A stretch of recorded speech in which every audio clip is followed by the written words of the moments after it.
Hello, everybody, and welcome to Turn to Page.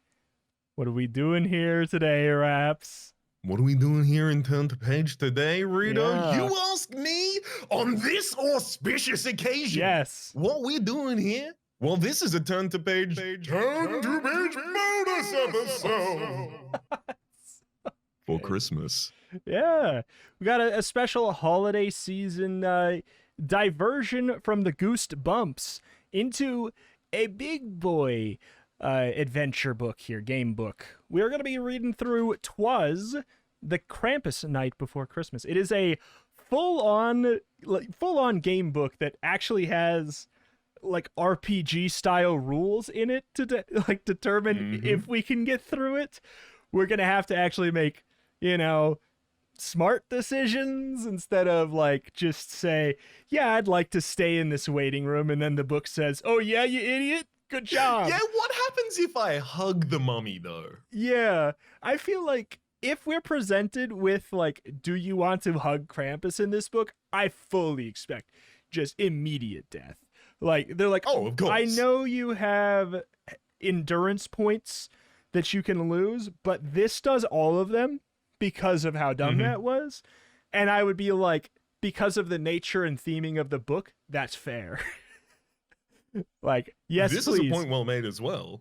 We may encounter death over the course of this. Yes. We may encounter trial, tribulation, harm, malady, memory. Yep. Cookies, Santa Claus, dismemberment, Krampus. Fingers crossed.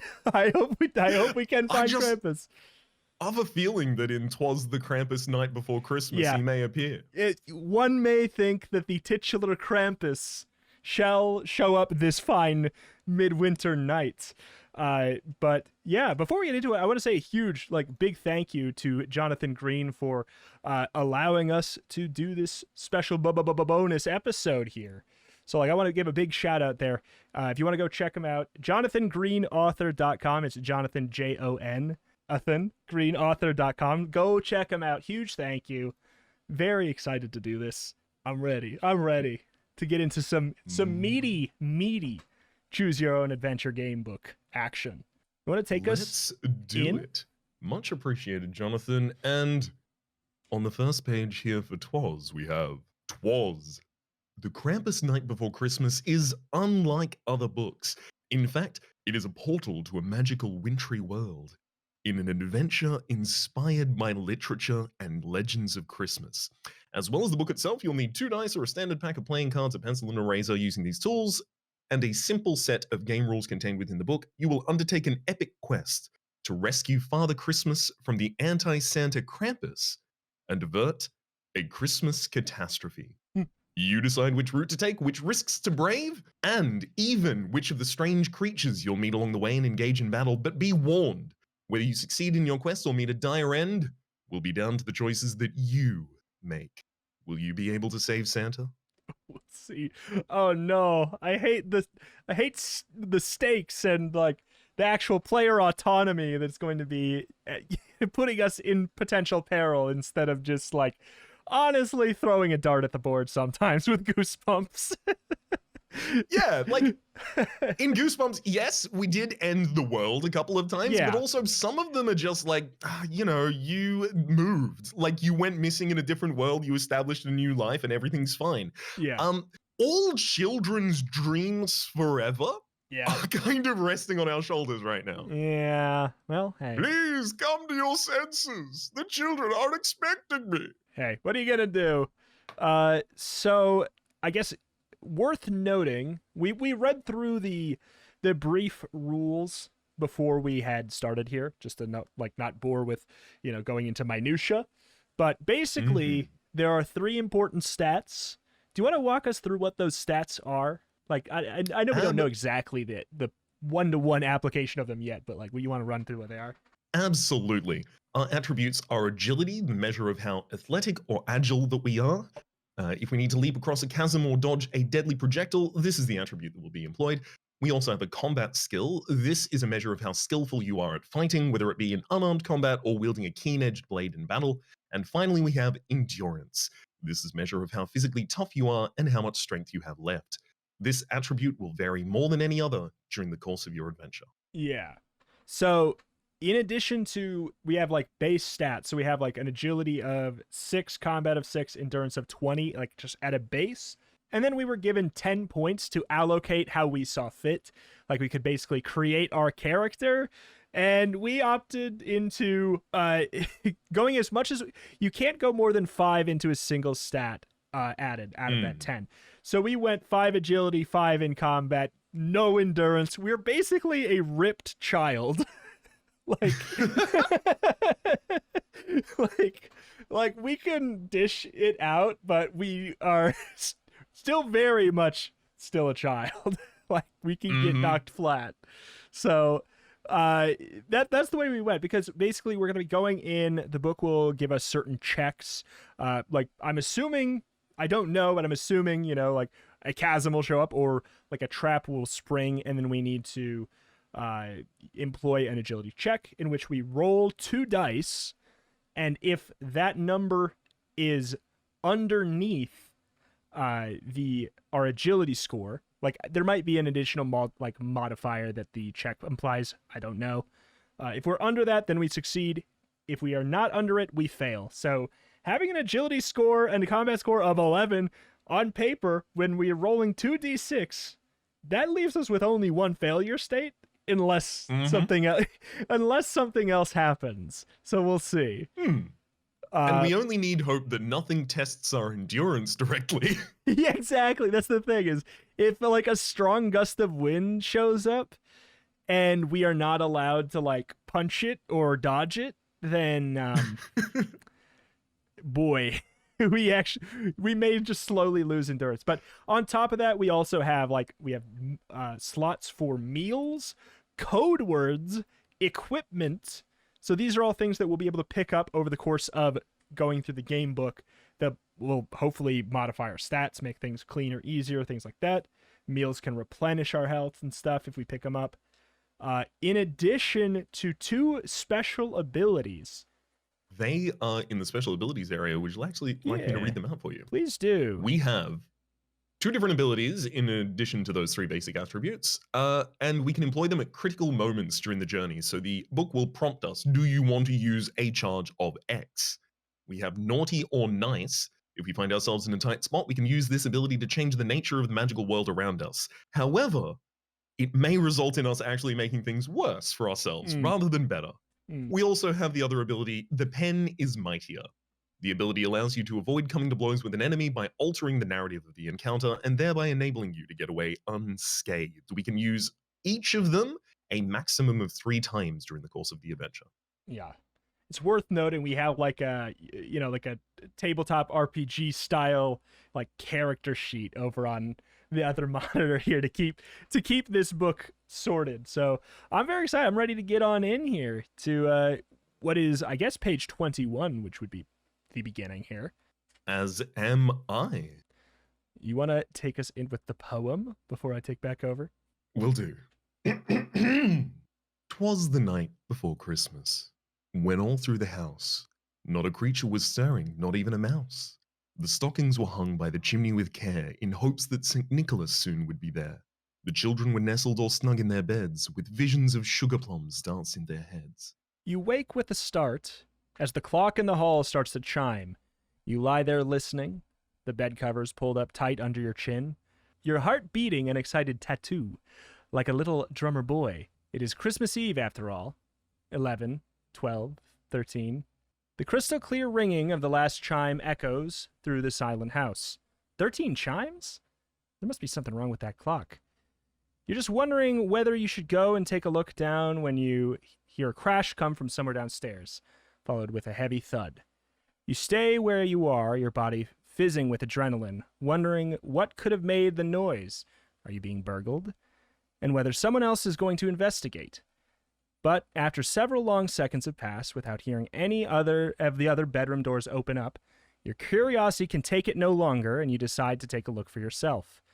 Getting out of bed, you pull on your dressing gown over your pajamas, put on your slippers, and quietly creep out of your room. The full moon is visible through the window at the end of the landing, someone having forgotten to draw the curtains upon going to bed.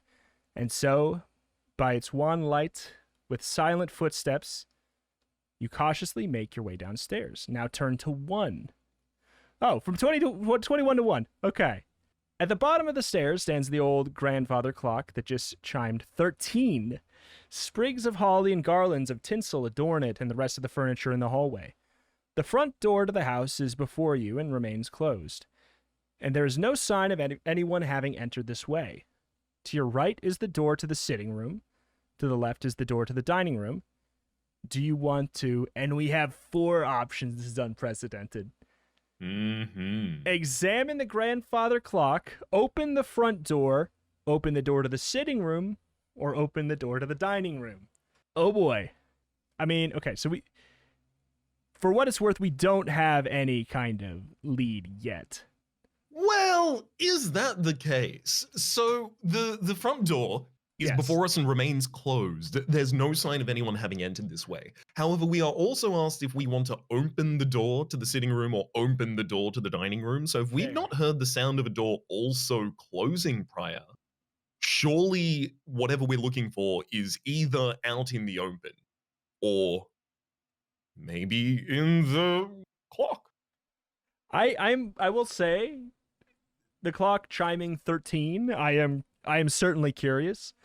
It is like the most like we've been slapped with one thing we know that's already off, and we might as well check there. So I'm down to turn to page 78. If Yar. Yar. That is a fair assessment. I gotta get my brain into like actual puzzle solving mode, because I would imagine it's gonna be more helpful here today. Yes, I have been attempting to treat every one of the books in the series so far with a level of respect. Yes. And varyingly over the course of the Goosebumps series, it has met me at the level that I was engaging. Yes. And here, I am ready. I'm ready. I am prepared. It was all training for this. Yes. Yeah. Uh-huh. The same way that, Call of Duty will prepare me for war. Absolutely. You approach the long case of the looming clock and peer through the gloom at its face. The hands of the clock read 2 minutes after midnight, but you're sure you heard it chime 13. You stare at the scene visible through the cutout window in the faceplate that shows a smiling moon peeping out between clouds and twinkling stars. But as you turn away from the clock again out of the corner of your eye, you fancy that you see something fly across the face of the painted moon. Before you have a chance to take another look, a crash from the kitchen has you turning your attention towards the door at the far end of the hall. Your pulse quickens again. Someone or something is in the kitchen. If you want to run back up to your room, jump back into bed and hide under the covers, turn to 98. If not, turn to 129. Are we ready to be called a coward? That's the thing. Goosebumps has me traumatized because hiding may be valid here. Like, it might actually be valid. That is very, very fair, right? This may not be one of the circumstances where we need to go in search of the story. Otherwise, it may kill us. Yeah, I mean, other than that, we don't know it's necessarily malevolent. We don't know it's evil, and also we are jacked. So, like, that's the other thing is, like, we built a character that actually is very, very capable. So, like, we kind of know our things. If it was, like, maybe if we played a character that that had low combat, high agility, high endurance, it'd be like, yeah, maybe we should, like, hide. But I think that since we're totally capable, I'm down to turn to 129 if Yar. I am also, and I also really like this reasoning of like, okay, this is the kind of character that we've built. This is how they might operate in the situation. This person is certainly going to be assured of themselves, although they are young and vulnerable. We've made a muscular wee baby boy. We've made a very muscular wee baby boy. Okay, so 129. I'm just writing down what we're going through here. Okay. Your heart is hammering against the cage of your ribs. You decide on what to do next. Do you want to hide in one of the rooms downstairs or confront whoever is skulking about in the kitchen? Oh my gosh, like the potential branching here. Would you like to enter the sitting room, enter the dining room, or enter the kitchen? Turn to page 5 for the kitchen. So not only do we have these options, there's now the forking options here. Like we didn't want to head back to our room, but we still have the option to go to the other rooms if we wanted. I mean, the kitchen is where we know there's at least there's story there, but I'd imagine there's story everywhere. I absolutely want to persist through the kitchen. Again, we are this brave, extremely strong fetus. Yeah, absolutely. We have, a 6-pack of Play-Doh and a 6-pack of abs. All right, page 5. As you enter the kitchen, you feel a cold gust of air, and then the back door slams shut. Something or someone was just in here. Your pulse starts to quicken once more. Will you open the back door in hopes of catching whoever was just in here? Search the kitchen for clues as to who might have been here, or run back upstairs to bed and hide under the covers? I appreciate continually getting the option to chicken out. This is now a much more interesting dilemma. Do you have any read on if we should chase? Because I am excited about chasing, but now being presented with the opportunity to potentially loot the kitchen, that is also equally as tempting. Yes, exactly my read on the situation, especially because we have been, or rather it mentioned earlier in the text, our ability to possibly fight skillfully with a keen-edged blade. Yeah. So, fair. Hey, if I was being burgled, I feel like going for the knives in the kitchen would be like, whenever I'm afraid, I'm like, step 1, what's the closest thing to me that's sharp? All right, I'm going to grab a scissors and walk downstairs. Like, that'll work. But then if I get to pass through the kitchen, I do upgrade into a knife.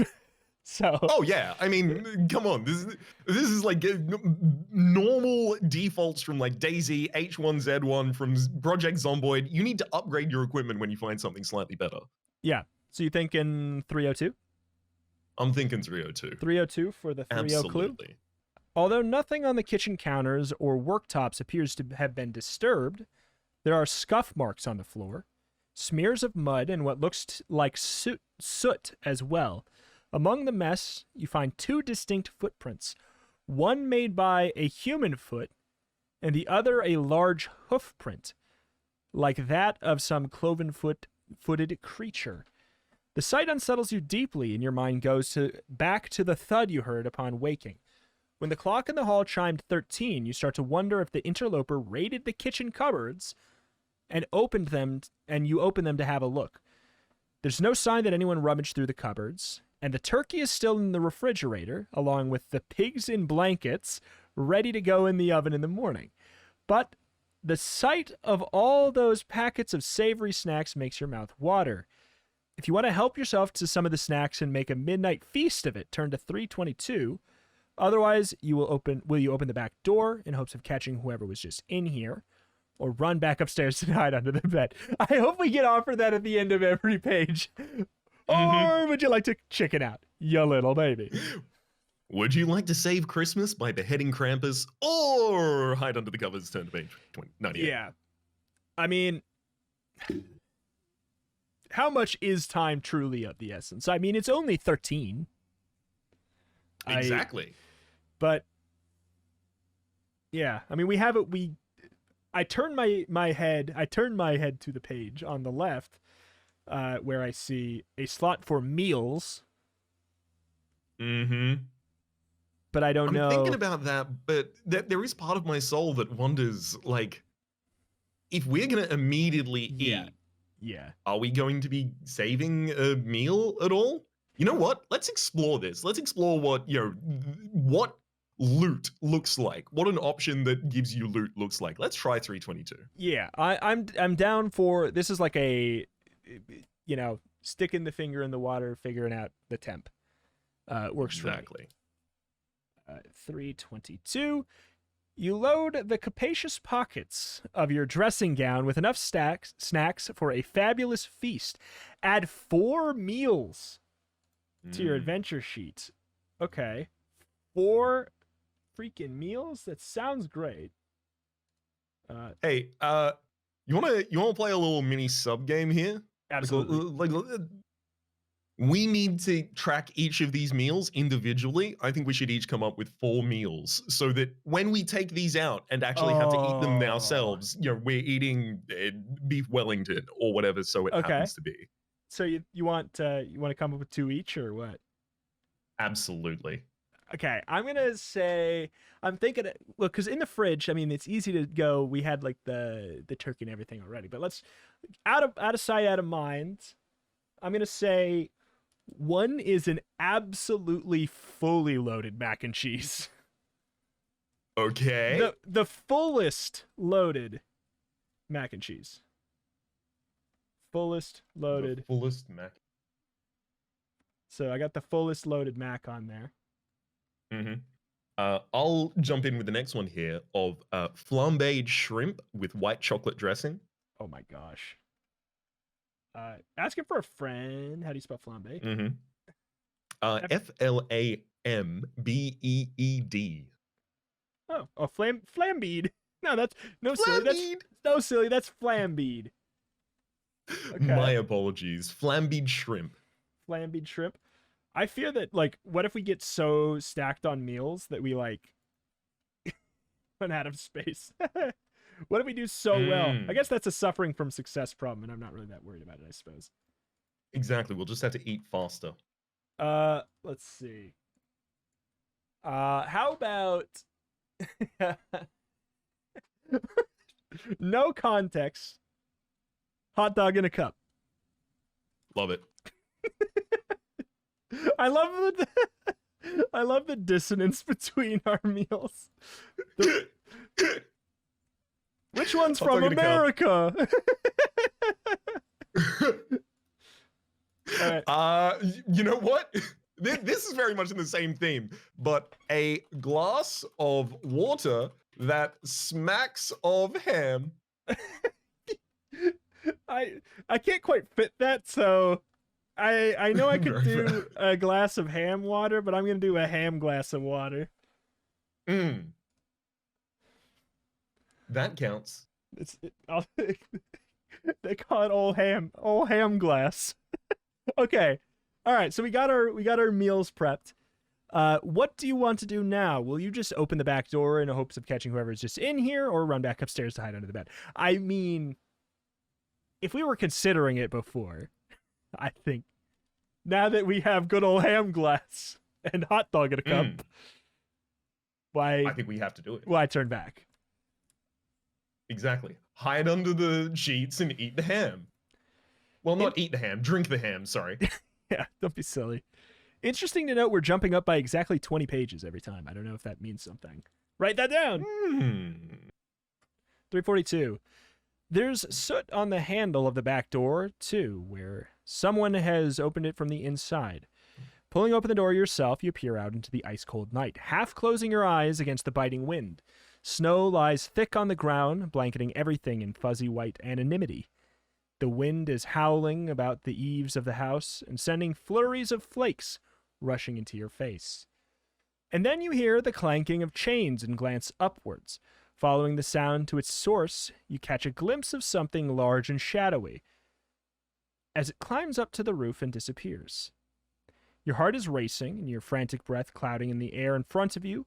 You feel your blood quicken as your system is flooded with adrenaline. Your body is preparing itself to either fight or flee, but which is it to be?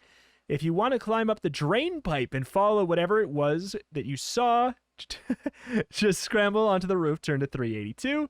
If you'd prefer to slam the door and hurry back to bed, turn to 98. I love that it's still here. I'll admit that every single time it's being offered to me, I am actually slightly more concerned that we're doing something stupid.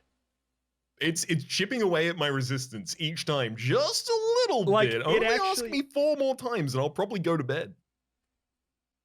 Yeah, I don't know. Yeah, all right. I mean, What do you feel? Are you sufficiently chipped away, or I think we're so brave, are we? and we're bolstered by the retention of these meals. I think we persist one more time, but if we get another head to bed, I think we should go. All right, sounds good. 382, jumping up 40 pages exactly now. The metal drain pipe is freezing to the touch, but despite this, you grab hold and use it to scale the side of the building as you head for the roof. Higher and higher you climb into the snowy night. Please take an endurance test. Oh, wait. Oh, shoot. Take an endurance test. If you pass the test, turn to 48, but if you fail, turn to 402. You're ready for the best Foley? Oh, my God. So you're rolling 4, yeah? Yep. Yeah, so 4. So we roll 4 in order to resolve, and we are hoping that they are below the 20. total of 20. Which Here's our resolution right in order. now. Are you ready? Yes. A 6. Good a start. 6. Bad start. A 5. Terrible. And a 1. He did it. Oh, host a game show. Host a... Yeah, wow. It worked so well on the table as well, because the 5 and the 6 and the 6 were next to one another and they were in my eye line, whereas the 1 had rolled under my microphone. So I can't, like, it's a completely natural and fine roll, but I could only see doom when I looked at the table until we saw the little glimmer, the oasis on the skyline. I also only realized when you went to the second die that we wanted to roll low. I was like, 6, good. 6, good. Oh. Oh no. Okay, so we pass. I mean, so the interesting thing about the endurance test is it also acts as our HP, so it is going to deplete, making it so like the lower it is, the harder it's going to be to pass those checks. But either way, we're going to 48. 48. 48. Making it to the top of the drain pipe, you grab a hold of the gutter and haul yourself onto the roof as the blizzard howls around you. And there, standing on the roof, is an ornately carved sleigh painted a rich red and piled high with bulging sacks of presents, tethered behind a team of 8 fully grown reindeer. You could hardly believe your eyes. But, as if the sleigh and reindeer weren't enough of a surprise, a tall, hunched figure, much of its form hidden by the fur-lined cloak it's wearing, is manhandling a large and squirming sack into the back of the sleigh. That done, it jumps into the driver's seat. You're facing the back of the sleigh, so the snorting, stamping reindeer and the sinister cloaked figure are as yet unaware of your presence. Taking up the reins, the figure tugs on them and sharply cracks the whip it's holding in its right hand. Startled, as the reindeer leap forward and the sleigh starts to slide across the tiles towards the edge of the roof. Do you want to climb on board the sleigh before it takes off, or do you think it'd be more sensible to shimmy back down the drain pipe to the ground? Oh God. Now this is a you know? That's more concerning. There's like going outside the house when you see footprints, and then there's jumping onto the sleigh of the titular villain, like right away. Yeah. Also, like, we know Christmas lore. Like, Christmas isn't a thing that doesn't exist in this world. So I know that's going into the sky. Mm-hmm. Do you want to hold on to the like wheels of an airplane while it tries to take off? I don't. Yeah, it's kind of like here's two possibilities. A, this goes poorly.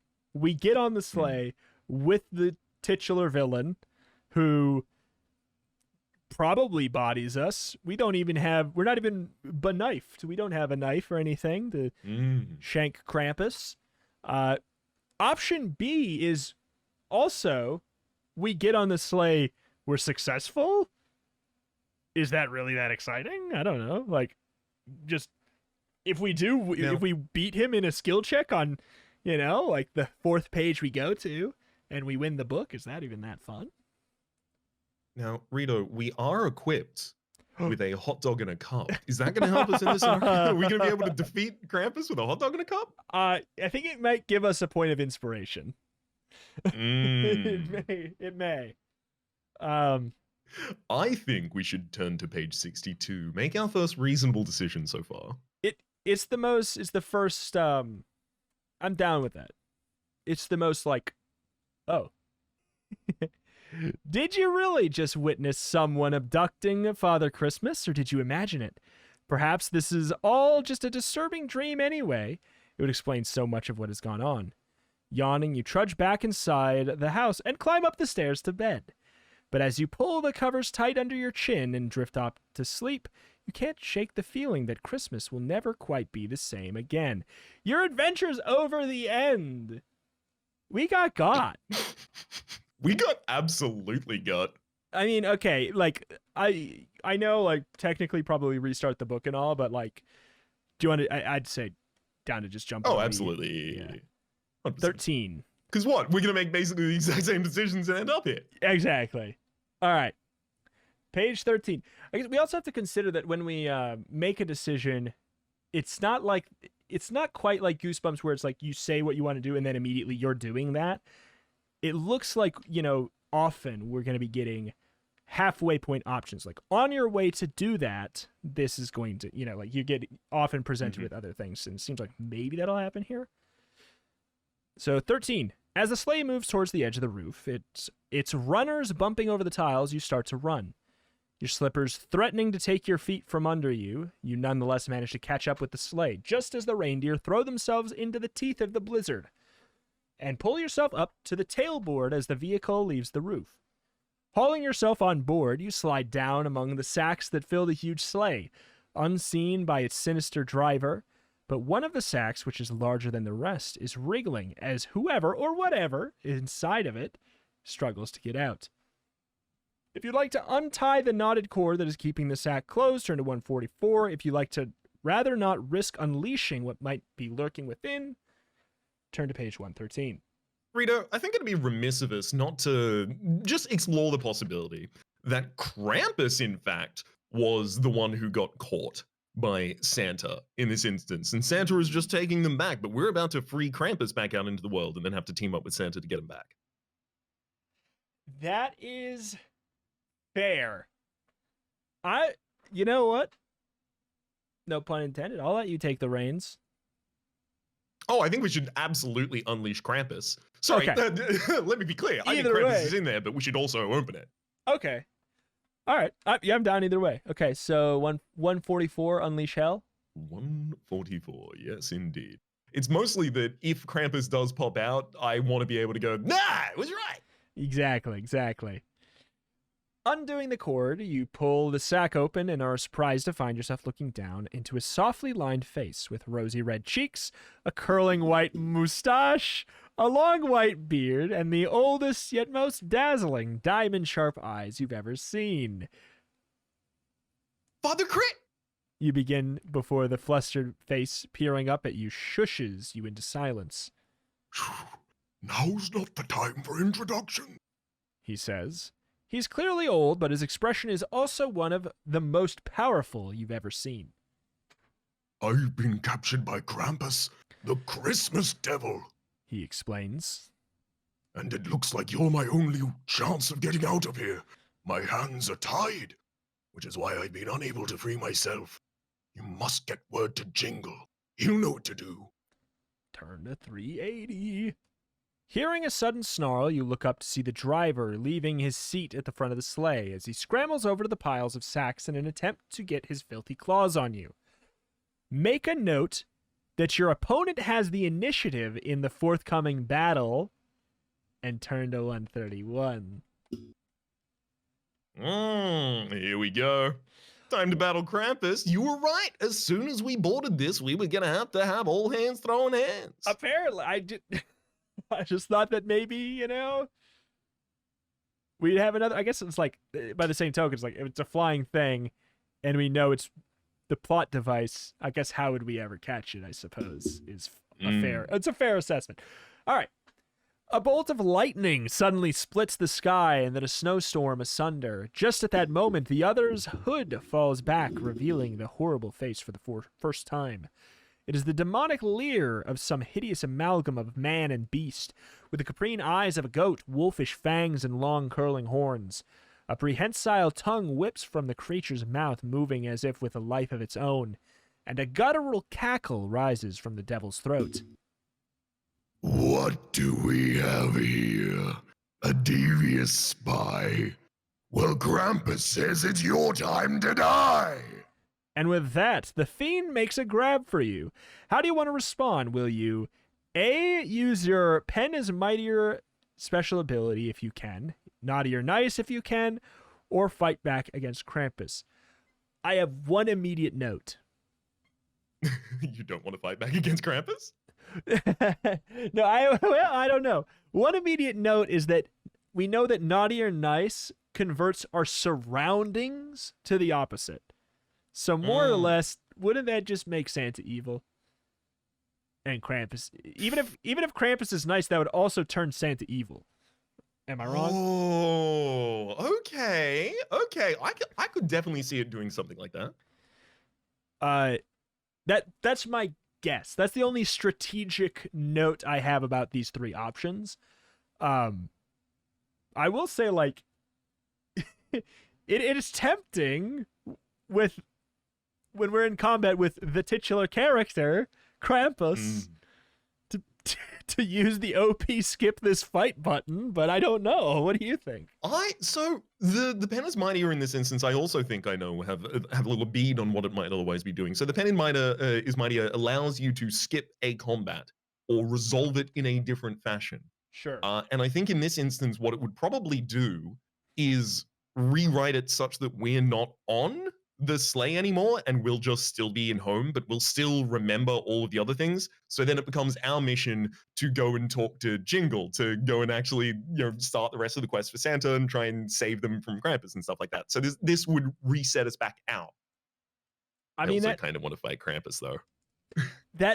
Those both are exactly kind of like my thoughts. Is it almost like it's always tough when you're like, you only have 3 of these. I'm like, I'm never gonna use it.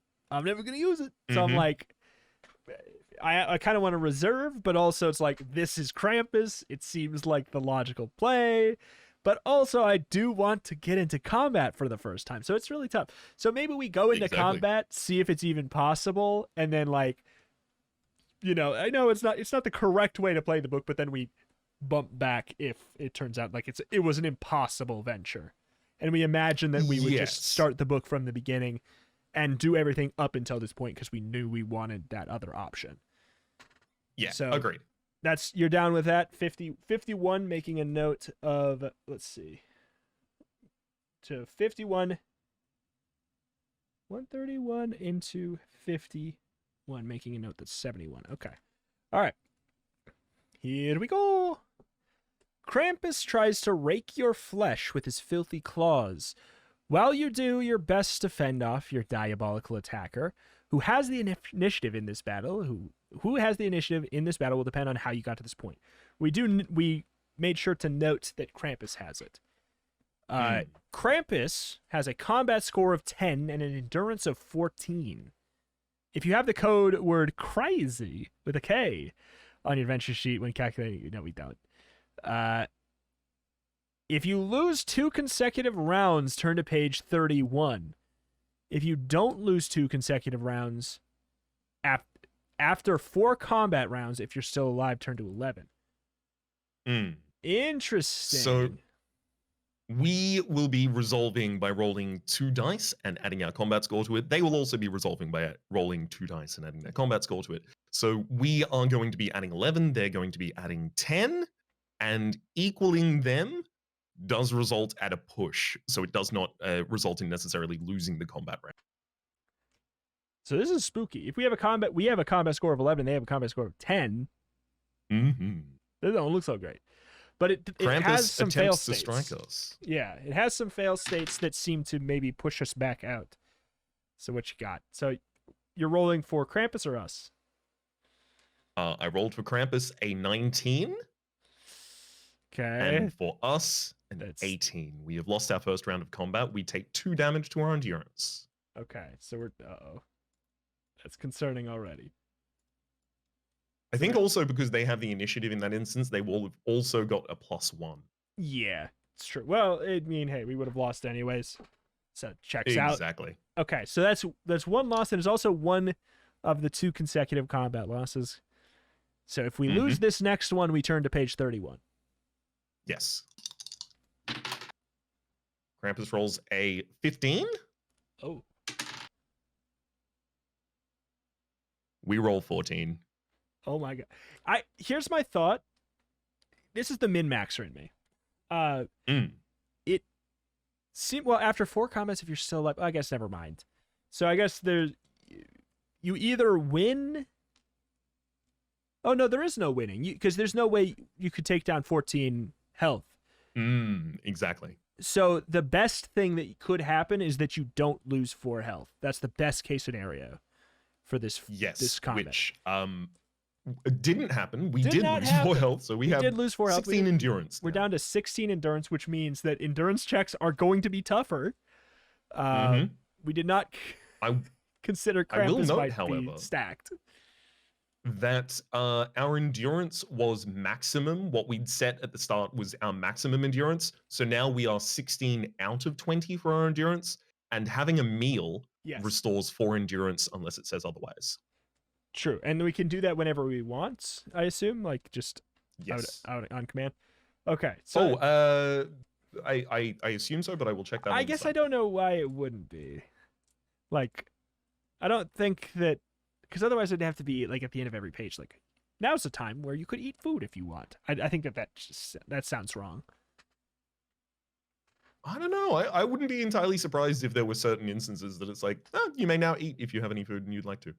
I will just quickly check that. But otherwise, we need to resolve the next page from this. So we failed 2 rounds of combat in a row, and it is, sorry?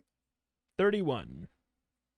Beaten back by the devil's brutal blows, as the sleigh lurches suddenly, you lose your balance and find yourself toppling out backwards.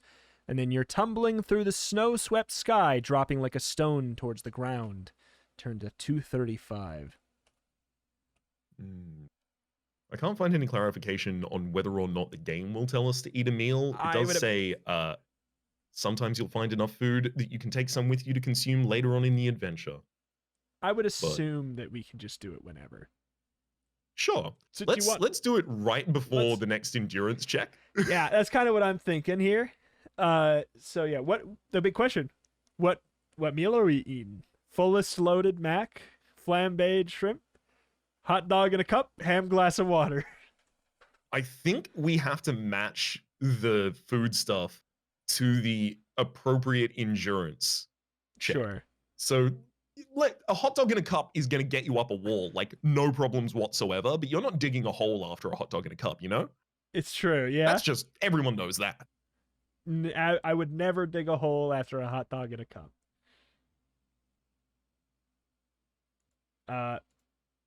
So what am I supposed? What information am I supposed to glean from that? Wait, what? Yeah, 235. Do you want? Are we eating hot dog in a cup? Oh no! I don't know. You're saying wait until we have an endurance check as a reaction. I gotcha. Yeah. I thought you were saying prepare. Okay, fair. Yeah, exactly. Like some naughty Christmas devil snowman has taken a swipe at our face, and in response, hot dog in a cup. I eat my fully loaded mac and cheese. Yes, exactly. Of course. The breath of the wild of it all. Pausing in Fallout to take every stim pack. Yeah. 235. Down and down you fall as the snowflakes whirl around you and the ground rushes up to meet you. If you want to use your naughty or nice special ability, cross one off and turn to 288, if not 258. I think now is the right time for a naughty or nice. Probably. We are falling out of the sky towards the ground. The only fear I have is like, are we going to fall into a snowbank and the naughty or nice is going to turn it into a knife bank or something like that? I don't. You know, I'm fine going to 258. No. I think we have I think we have enough food to be able to recover in terms of endurance, so I'm happy to. We have enough hot dogs in a cup to land on a bed of knives. Exactly. Wait, so Look, if I've fallen 55 feet out of the air, you know what I want most in that moment? A glass of water that smacks of ham. Absolutely. No, And a medic. I wasn't trying to talk. I'm very curious to finally use one of the abilities and kind of see what happens. Let's do it. That was your first inkling, and I would like to go with it. Mm-hmm. So 288, and then we got to cross one of those off. Excellent. That is a naughty or nice instance. One used. Which I thought it would have been a pen is mightier, but it's a naughty or nice. Yeah. Okay. You land in a deep snowdrift, sinking deep down into it. Incredibly, it saves you from suffering any injuries at all. Okay, Hell yeah. So there was a snowdrift as one of the elements, but it is not how I thought. I'm glad. You know what that means? It means we were about to land on a big pile of knives, Rita. Absolutely. We did. Thank heck we went this way. Thank God. Let's turn to 344. Yeah. Once you've taken a moment to compose yourself after your dramatic fall, you take a look around you. You're in the depths of a forest. Snow covering the ground and snow covering the trees continues to fall from the sky, muffling all sound apart from the crunch of the stuff under your feet. What you wouldn't do for a pair of snow boots right now. If you have the code word cozy recorded, turn to this. We do not. Turn to 384 then. Mm-hmm. It's bitterly cold, and despite pulling the collar of your dressing gown up against the wind, soon your teeth are chattering and your whole body is shivering. Oh my God. Uh-oh. Deduct 2 endurance, 1 agility, and 1 combat point. Got it. Okay. So yeah, you want to... You're keeping those all set and everything? Okay. Mm-hmm. I'm gonna not bother then. I think. Question: can food replenish agility as well, or combat? No. Only by endurance. default, our replenishment is from meals to endurance. However, there will be other instances across the adventure that we have the ability to restore other things. Gotcha. Although we can never take points. The agility in combat can never go above 12 points each. Great. Okay. If you are still alive after this, record the code word cold with a K on your adventure sheet before turning to 414. I'm going to do that. Done and done. Although you are aware of your immediate location, you have no idea where that is in relation to your home. The night sky thick with wintry clouds, you cannot even locate north. But not knowing what else to do, you set off regardless, trudging through the snow, and then a light appears through the darkness. Drawn to the light like a moth to a candle flame, you soon find yourself before a single-story hovel. Thick smoke rises from a stone-built chimney, but the rest of the building is constructed from wood, with a layer of haphazard thatch on the roof. Do you want to knock on the door in hope of finding shelter for the night and from the cold, or would you rather keep trudging through the snow, heading in what you think is roughly the same direction as the sleigh went? Turn to page 444. Turn to page 4 or 444. There are 4 4s there in total. I think that we are cold with a K and that we might need to shelter, and perhaps trudging on while we are cold with a K is a bad idea. I'm down with it. So page 4 all the way to the beginning. Oh gosh. Oh, when it's a single digit, it's harder to find with Control F. Okay. There we go. The door is opened by a burly man with muscular arms and a thick black beard. He's wearing a sturdy leather apron, and what clothes of his that are visible along with his hands and face are black with soot. Catching sight of the ruddy glow coming from the forge at the back of the hovel, you realize he must be a blacksmith. Grabbed us a sword. When he sees you standing there, he looks you up and down in surprise, his gaze lingering on your slippered feet.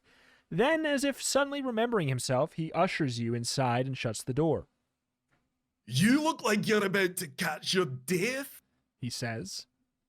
Come, warm yourself by the fire.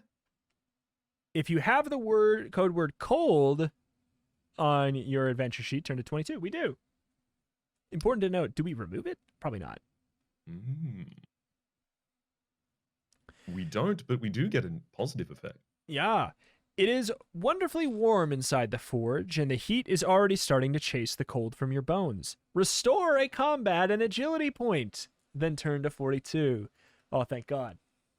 Feeling braver and beefier already. 42. Starts with the raps. Yep. Sorry, just finding it. Yeah. Here. Says the blacksmith, limping over to a cooking pot hung over the fire. He ladles some broth into a wooden bowl before passing it to you along with a spoon. It'll warm you from the inside out. You do not need to be told twice, and you gulp down the steaming soup. It's very nourishing, full of root vegetables. Gain 4 endurance points. Let's go. Hell yeah. Back to norm. Thank you muchly. Now, He says as you pass the bowl back to him. tell me what brings you here on a freezing Christmas Eve such as this. Feeling you have nothing to lose, you relate the bizarre series of events that's brought you to this place at this time. You're barely able to believe them yourself when you share your story with the blacksmith. It all seems so fanciful, like a twisted fairy tale. When you're done telling your story, the blacksmith fixes you with eyes that shine like obsidian. It sounds like you fell foul of Krampus. He says. And like as not, you're not the only one. He shouldn't be out and about on Christmas Eve, but if he is, then the big man himself could be in trouble. Don't worry. You tell the blacksmith. I'm determined to stop Krampus and save Christmas. I'd go with you. The blacksmith says. If it wasn't for this. He indicates his withered leg. But I might be able to offer my aid in another way. If you have the silver sword, we do not. Turn to page 102. Oh, If but we had the silver sword, we would have gone to 143. I hope it's that he gives us a silver sword if we don't have one. I think that might be the case. Yeah, fingers crossed. All right, 102. These polar climbs are a hazard to any traveler, and not just because of the cold. The blacksmith says. How do you intend to defend yourself should you run into any opposition? I have my wits. You say. They've got me this far. But what you really need is a weapon. Oh, the blacksmith says. For all those times you cannot beat your foes with brains alone. Here, take this. He offers you the axe he clearly uses to chop the wood for the fire, and you see no reason not to accept it. Record the blacksmith's axe on your adventure sheet, and make note that when you use it in battle, you can add 1 to your combat rating. Nice. Hell yeah. Suddenly, there comes a knock at the door, startling you. Who's there? Demands the blacksmith, getting to his feet. Turn to 252. I'll let you take a moment to get that axe down there. Thank you muchly. Oh, no, that's already over on the other side. I just need to find my way to this page. Yeah, 252. He pulls open the door. Standing there is a beautiful young woman, a shawl pulled tight under her chin, and held in place by one ice blue hand. Following the blacksmith's horrified gaze as the woman takes a step over the threshold, you see that under her skirts, rather than feet, she has the cloven hooves of a goat. Begone, deceiver! The blacksmith cries, grabbing a pair of red-hot iron tongs from the forge. Catching the demon's nose between the glowing pincers, he drags her, kicking and screaming outside. Suddenly shedding her clothes, she unfurls wings as broad and black as a dragon's, and escaping the blacksmith's hold, takes to the air, still howling in pain as she flies away into the night. Record the code CRUEL with a K on your adventure sheet and turn to 310. Got it down and let's go. There's no time to delay. You are sure that Succubus is on her way to alert your quarry. to alert your quarry to your progress. Ah, right. The quarry in this instance would probably be Krampus, I imagine. Yeah. Your destination lies to the north, but on the mountains. The blacksmith tells you. But betwixt here and there lies a forest and a frozen lake. It'll be up to you to decide which path to follow, but both will ultimately bring you to a river of ice that marks the pass through the mountains. Good luck. Thanking the blacksmith for his help, you set off into the night, heading north as directed. I do want to note briefly the directions, just in case. Absolutely. North. Destination lies north, beyond the mountains. Between here and there's a forest and frozen lake. We have to choose which to follow, but ultimately they bring us to the river of ice that marks the pass through the mountains. So we are looking to go through the mountains via the river of ice, and either a forest or a frozen lake takes us there. Great. All of this northerly. All right. Okay, turn to 480. Wait, no. Hold on.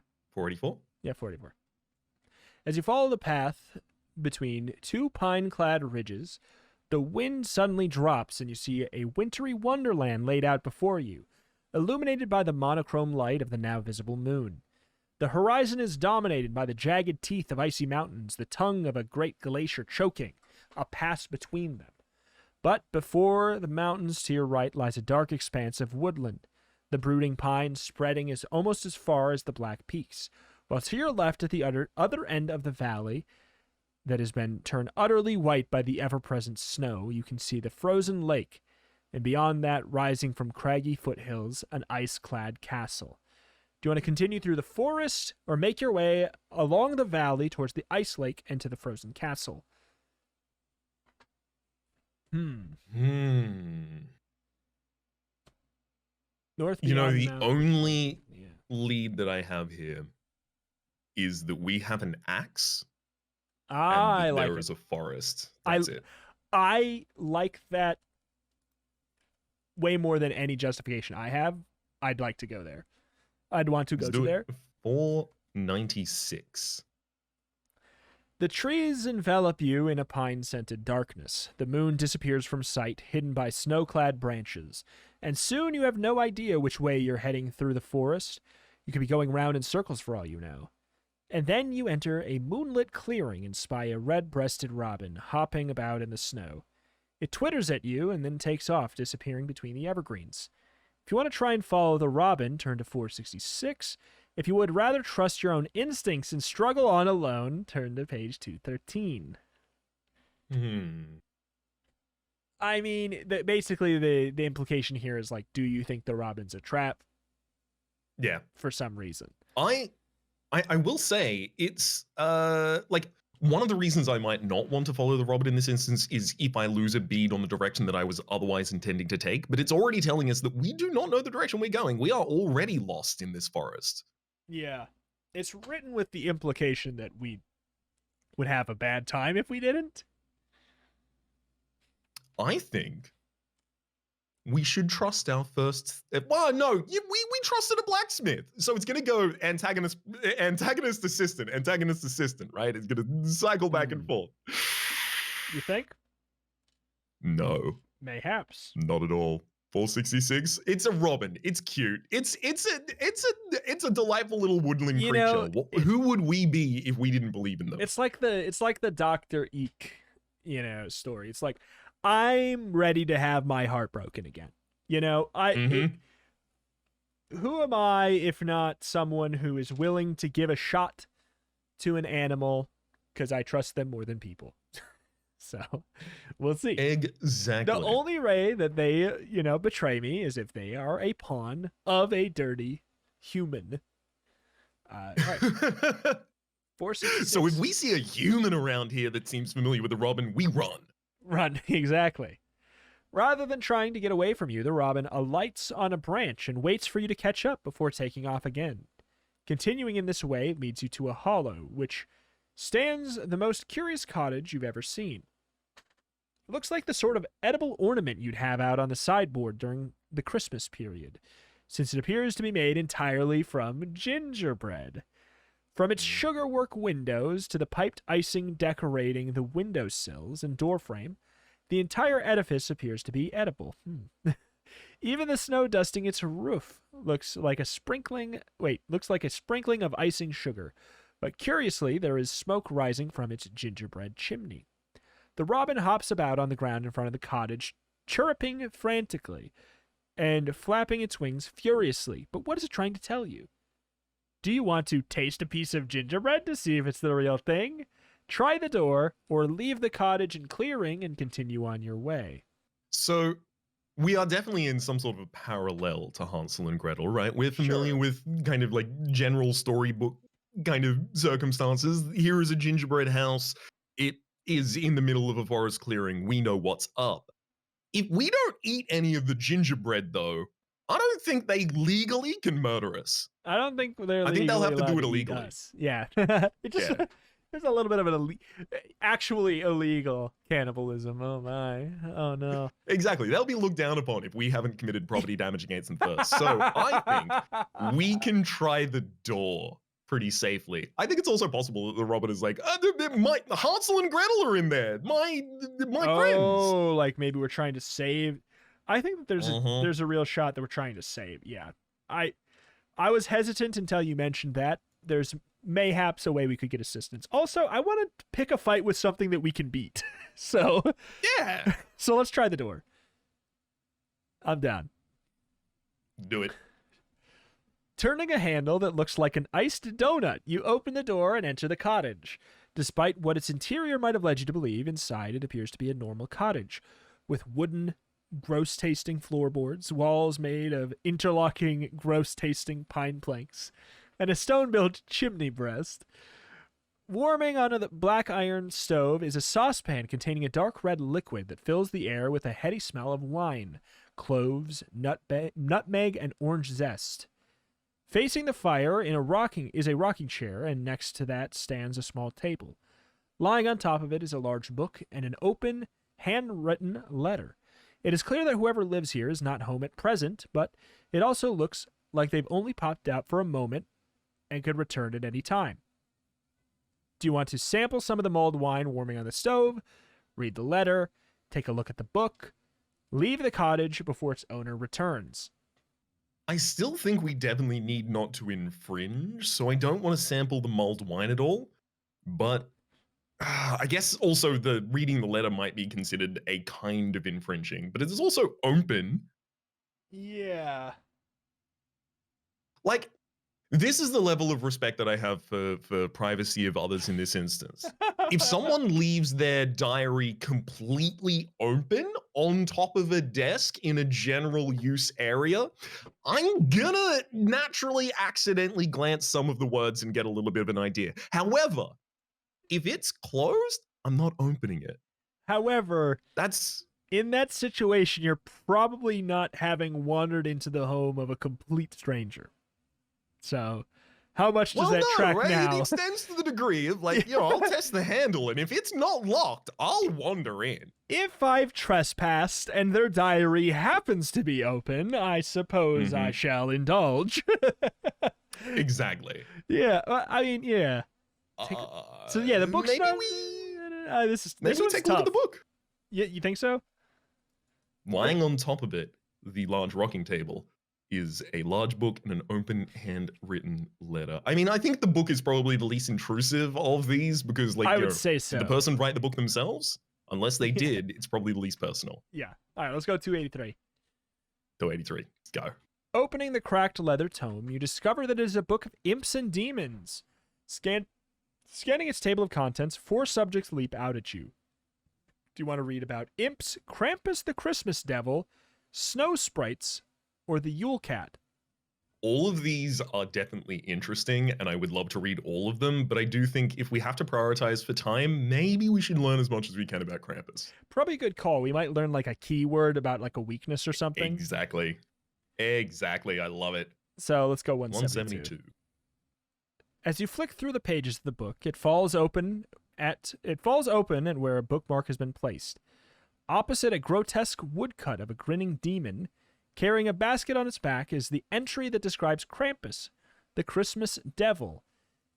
in Krampus. someone's writing. Yeah, go ahead. The Christmas Devil.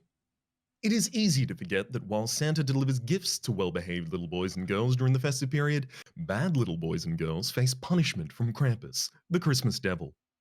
But in the wild heartlands of Europe, such legends are not so easily forgotten.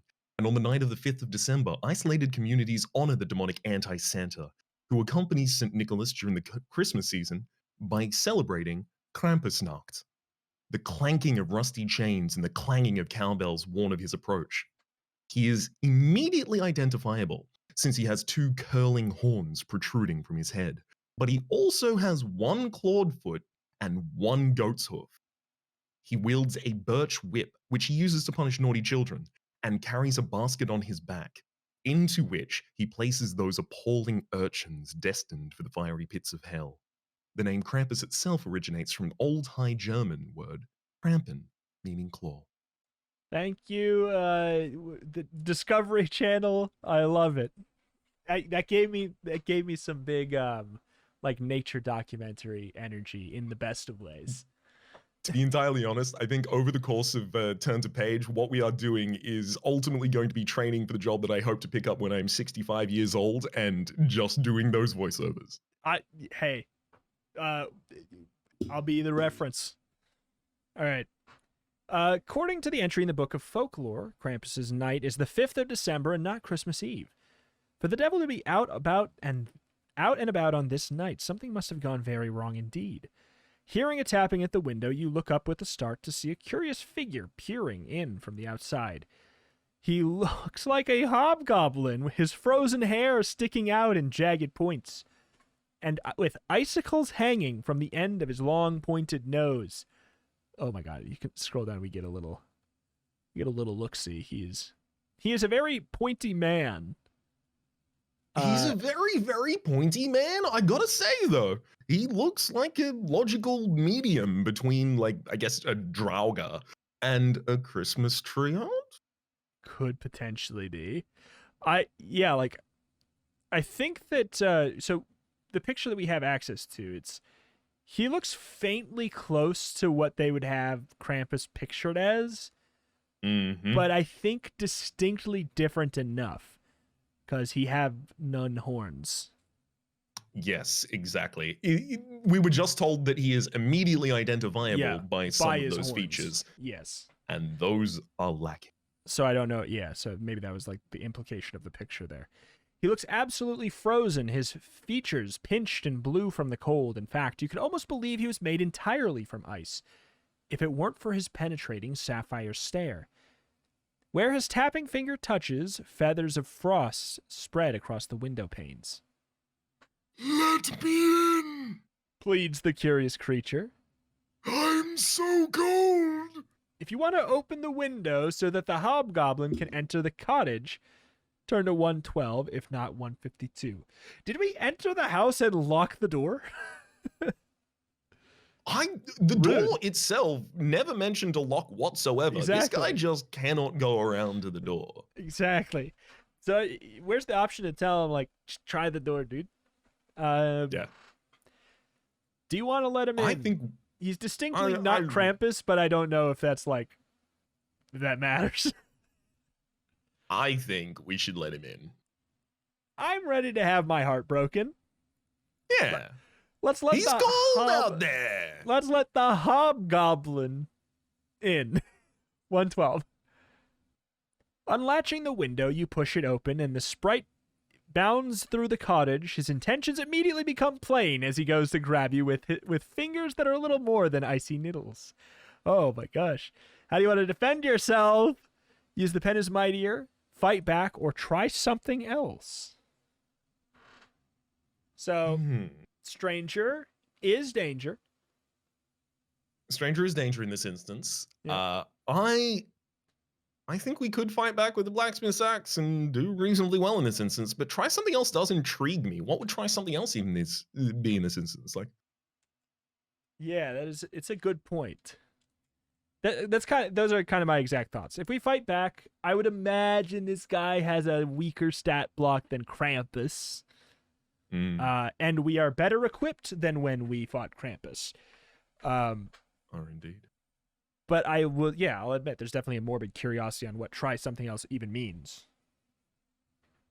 So His intentions are immediately plain as he goes to grab you with fingers that are little more than icy needles. Is there any way he's not being aggressive in this instance? it's hard to imagine, but I'm down to figure it out on 73.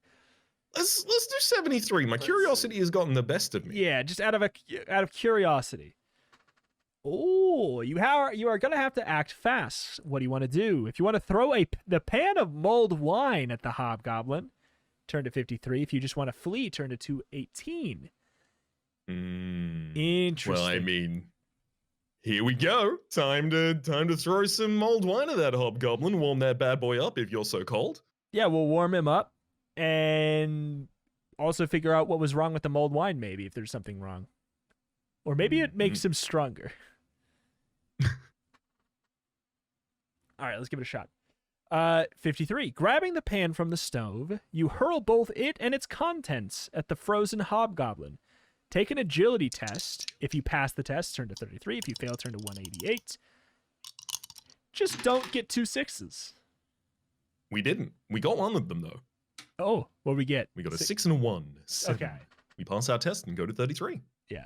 Thank God we are nice and warmed and cozy so that agility test should be pretty easy for us, theoretically.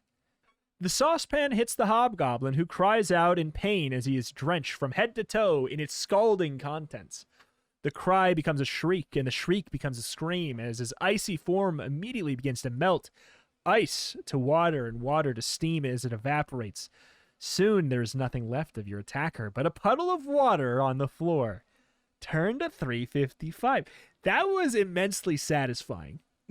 Hell yeah. That is so much better than taking the combat action.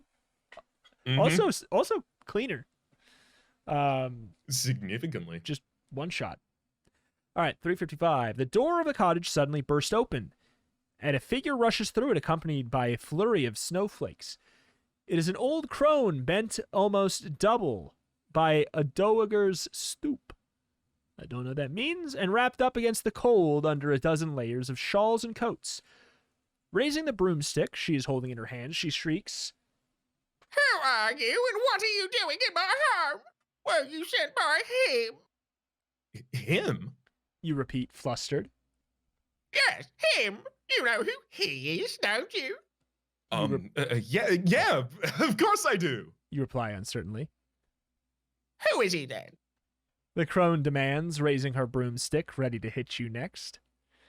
Not wishing to risk antagonizing the witch any further, how will you answer? Krampus or Father Christmas? Who are you? Were you sent by him? Lady, please just be clear. We can give you the intel you need, but,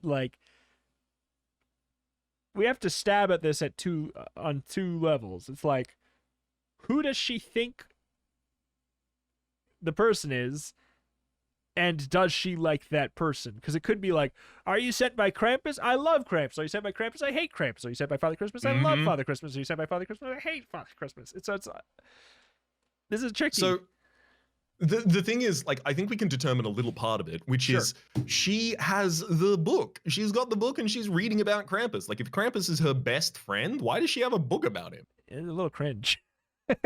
Yeah. Just ask. Just DM him. Exactly. I think all of this comes down to Father Christmas is the one with whom she is more familiar. But does she like or hate them? I think she might like them. I think the Robin was being nice, bringing us to an area that is kind of safe comfort. Yeah. Well, we had our antagonistic encounter in this hut already. Exactly. And it was time to alter backwards. It's not gonna go where she's antagonistic. Oh, is it? All right, 406. Oh, that's a relief. Oh, let's go. Says the witch. For a moment I thought you were an agent of that ancient devil Krampus, the goat-legged one. Are you a friend of Father Christmas then? Are you? You counter. But of course. She replies, back on the defensive. After all, I make deliveries to the children of Italy. she explains. For I am La Befana, the Christmas witch. Then maybe you could help me. You go on, opening up to her as you describe the course of events that have brought you to her gingerbread cottage on this cold Christmas Eve. Father Christmas is in grave danger. I knew it! He must have been abducted by that devil Krampus. She butts in. The demon's agents are everywhere. She leans in close, lowering her voice as if afraid that even the spiders in their webs in the rafters might be among Krampus's spies. Do you know where Krampus has taken him? Unfortunately, you don't. We cannot delay then. If we travel separately, we might have a better chance of finding them. But then again, 2 against 1's better odds if we can track them down. What do you think? How do you answer? Let's split up or look together. I can hardly turn down guaranteed more voices. Especially when it's... I also... I do wonder if it's possible that that we're choosing a companion at this point. I think it could be the case. And also my thought is, how do we imagine that if we split up, she'd come back? I guess it'd be like a Deus Ex Machina, but how would it... I feel like the intricacies of being able to keep track of whether or not you have a Deus Ex Machina in the sense of this book would be difficult, but then again, I'm metagaming. I just want a pal, okay? Are you want Let's a do pal? it. Let's look for them together. All right, 458. 458. 458. 458, as I continue to scroll, because all of the previous ones were much longer. Oh, that'll probably be for the best. Says the witch. Record the code word kind on your adventure sheet. The two of you leave the gingerbread cottage, and once outside, La Befana straddles her broomstick, encouraging you to climb on behind her. Hold on tight. She says as the broomstick shoots up into the sky. The clouds have cleared now, and by the light of the moon, you can see the forest laid out beneath you. Beyond the trees lie the jagged teeth of the mountain range, but as you raise higher, buffeted by the cold wind, you can just make out the bleak white ice field beyond it. And there, in the frozen wilderness, you can see the warm orange glow of distant lights. It's Italy. Your view is suddenly obscured as a flock of bats rises into the air ahead of you. But as you draw closer, you realize they aren't bats at all, but hideous winged imps, tiny airborne devils. What did I tell you? Calls La Befana over the wail of the wind in your ears. The devil's agents are everywhere. And then the winged imps are upon you. If you want to use the pen is mightier special ability, and you still can, cross one off and turn to 6. If you want to use the naughty or nice ability, you can, but turn to 478. If you do not want to use either special ability, or you cannot, turn to 498. I mean, it's been an hour 20. Night. Which one do you think?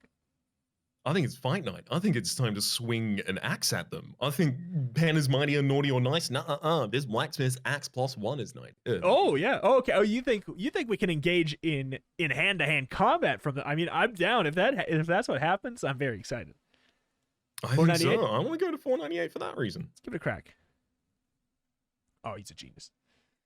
All right. The night-winged horrors are a black cloud against the velvet blue of the star-pricked sky. You're forced to fend them off while La Befana struggles to maintain control of the broomstick. In this battle, the winged imps have initiative. So the winged imps have a combat of 7, endurance of 8, but there's special rules. If you reduce their combined endurance score to 4 points or fewer, turn to 6. If the imps win 3 consecutive combat rounds, one of the demons grabs you. Okay, so let's just keep that in mind. So if they win 3 in a row, something bad happens. If we reduce them to 4 from 8, we go to page 6. Okay, Go ahead. They roll a 13 +1 for their initiative. We should beat that, please. And we roll a 17. Oh. We reduce their endurance by 2. So they're from 8 down to 6. Mm-hmm. They follow up with a 6, 7, and 1 is 14. Okay, seems fine. And we follow up with 18. Yeah, We are you going know to what? turning to page 6. Incredibly safe assessment that we could destroy these guys in the wildy. Mm-hmm. Hell yeah. All right, page 6. The flock of imps suddenly flies away, heading north towards the mountains, or so it seems. In that moment of distraction, you do not realize that one of the horrors has remained behind, until it descends and grabs you by the shoulders, pulling you from the back of the broomstick. As La Befana is about to give chase, the flock of devils returns to torment her, and their diabolical ruse having worked, and stop her from coming to your aid. As the imp carrying you flies away northwards, over the wintry wilderness, you fight to free yourself from its clutches. Take a combat test. If you pass the test, turn to 26. If you fail, turn to 46. Please roll not a 12. We pass. Thank God. Currently, We rolled an 8. like, basically, this is the equivalent of, like, it's a check of 0, and you just need to not get a nat 1 is basically Yeah. all we're at because of how good we are at that. But I'm so happy with our decision to go for dump endurance, max the other stats right now. I'm so happy with that choice. Especially given the 4 meals we got really early on. Yeah. Oh, I think we like min-max optimized this, except for the fact that we lost right away. Technically. that was like one of the goosebumps losses though, and now we're into the nitty-gritty meaty part, where when we die, it's got to be like we got to really have beefed it. So it was 26, right? 26 indeed. You manage to struggle free of the imp's clutches, but instantly drop like a stone towards the ground far below. Fortunately, you land in a deep snowdrift, which breaks your fall. Used to be actually a bed of knives. Fun fact. Clambering out of the drift, you set off alone again through the deep, dark forest. Turn to 213. Wait, are we alone now? We lost La Befana? Yeah. So we were taken off of her broomstick. She was harried by the rest of the imps as we fell from the imp that had taken us. I'm certainly curious. God, there's a lot of diverging options, especially because of the special abilities. Where it's like I really do wonder, like, would we still be with her with one of those or no? Mm-hmm. Like and that's really curious. That's a very fun thing. All right, 213. Trudging through the snow is wearisome, and so you decide to rest for a moment, propped up against a tree stump. Now would be a good time to eat a meal if you would like to. We would only restore 2 endurance from it at this point. Sure. But also that was more like, is this the implication that this is the only time to? I feel like this more confirms more that we are fine to do it whenever we want. Absolutely. Because it just says it's a good time if you would like to. Kind of like, this is a flavorful, no pun intended, time. Like a reminder that you can. But it is while you are resting that you become aware of the almost imperceptible padding of paws on the snow. Possessed of the unnerving feeling that something is creeping up on you. You scramble to your feet and spin around as a huge black cat makes a grab for you with its outstretched paw, claws unsheathed. It looks like a wild cat with fiercely glowing orange eyes, except that its fur is the color of coal, and it is as big as a fully grown panther. If you have the word cozy written on your adventure sheet, turn to 237. If not, 197. That's not one of the ones we have, is it? No, we have cold, cruel, and kind. Oh, I wish. I wish we had the turn cat into friend button, but I don't think we do. 197. Do not believe so. Giving voice to a horrible yowling howl, the big cat leaps for you from the top of the tree stump. Do you want to run away, defend yourself, or use your naughty or nice ability? Now, naughty or nice is one of the abilities that is the only ability that we've used so far. So if we use this, we will have 1 remaining charge of naughty or nice. However, given exactly the circumstance you'd lined up before this, the possibility of inverting the situation to have a friendly cat is worth it. I feel like there's no situation. I am terrified by the fact that that brings us down to one final naughty or nice, but I don't know that we're going to be faced with a situation more relevant to my interest Yep. than turning an animal into a friend. So you 100% on board. You're 4, down? 2, 3. 4, 2, 3, and cross one off. 423. Cross off one of your naughty or nice special abilities. Yep. The booming voice suddenly cuts through the night as it carries through the forest. Here, kitty, kitty, come to mama! The cat freezes. The trees part, and a colossal humanoid figure appears. It is an ugly, ill-formed woman, a hideous giantess, a lovely, beautiful giantess. Her lumpen features covered with her hair sprouting warts. There you are, you naughty kitty! The giantess says. Come to Mama Grilla! As she reaches for the cat, the beast takes off, fast as a scalded cat, and vanishes among the pines. But then Mama Grilla catches sight of you. Oh, what do we have here?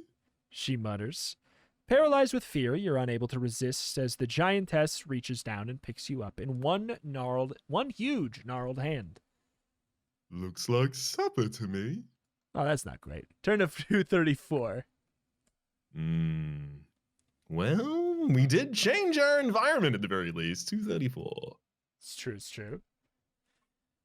Your arms pinned to your sides within the giantess's grasp, you can do nothing as she makes her way through the forest with great lumbering strides, until the ground starts to rise and becomes rocky underfoot. Though through the trees you see a flickering light coming from a small window at the entrance to a large cave. However, the entrance has been blocked up by a circular doorway that is twice as tall as you are. Opening the door, the giantess stoops past through it. As she carries you inside, you cannot help but stare in amazement at the sight that greets you. The cave has been furnished as if it's someone's home. There's a long table, dressers are pushed up against the walls, and you can see several bunk beds. At the back of the cave, a large cauldron of water has been set to boil over a large fire, the smoke from which disappears up a chimney breast that has been built into the cave wall. But most astonishing of all are the cave's inhabitants. It's full of curious troll-like beings. You count 13 in all. What have you got there, Mama Grilla? Asked one of the misshapen creatures. Supper? Replies the giantess. Turn to page 254. You are thrown into a rusted iron cage beside the fire and locked inside by one of the trolls, who carries a number of keys on a large iron ring. Get that fire nice and hot? The giantess instructs the trolls. Yes, Mama Grilla. They reply and start throwing on more logs. We're having bean stew for supper. Mama Grilla announces. What kind of bean? Asks one of her sons. Human bean, of course, pot scraper. The giantess grins. Unless you want to become supper for the trolls and their giantess mother, you have to get out of both the cage and the cave fast. But how? Use the box of delights if you have it, a set of lockpicks if you have some, offer schnapps if you have some, carrots if you have some, or plead to let them, to have them let you go. We came here woefully on the wrong path, clearly. We got to plead with them to let us go on There's page literally 2. no, yeah, there's page 2. Oh my god, back on up. Where the hell? Okay. Locking someone up in a cage until you're ready to butcher them and pop them into the cauldron of boiling water isn't what you would consider a good example of Christmas cheer. Where's the trolls' festive spirit? Whatever happened to goodwill to all men? Do they know it's Christmas? Please, don't eat me. You plead with your captors. I'm sorry I strayed into your territory. Please, just let me out. It is Christmas, after all. Roll one die. If the number rolled is odd, turn to 138. If it's even, turn to 118. Oh no. You know, I'm gonna spurn that methodology here. We also can choose to pick a card instead. Let's go with the folly on that one for a ready or sure. a black. Oh, yeah, red or black card. All right. Got to shuffle them first, just in case they were all sorted. And we get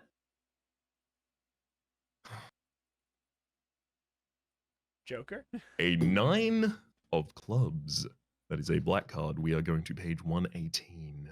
Please be good. Oh, go on, mama. Says a troll who is abnormally short compared to his brethren.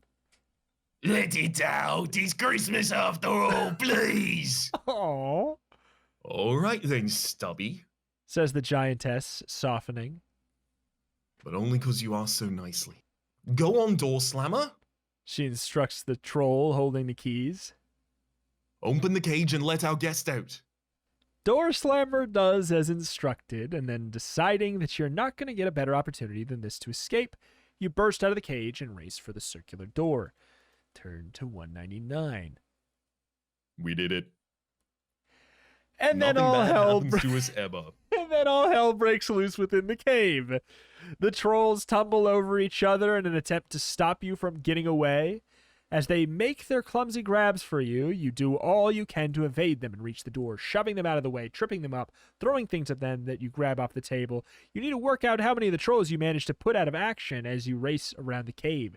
Take an agility test, a combat test, an endurance test, then roll a die or pick a card. You may choose to spend one use of Pen is Mightier special ability or use one of the Naughty or Nice special abilities. Having done all of these things, consult the table below to see how many points you have scored. Okay. So first off, agility yes. test. We test 8 against 11. We succeed. We get 1 point. 1 point. Combat test. We test 6 against 11. We get 1 more point. 2 point.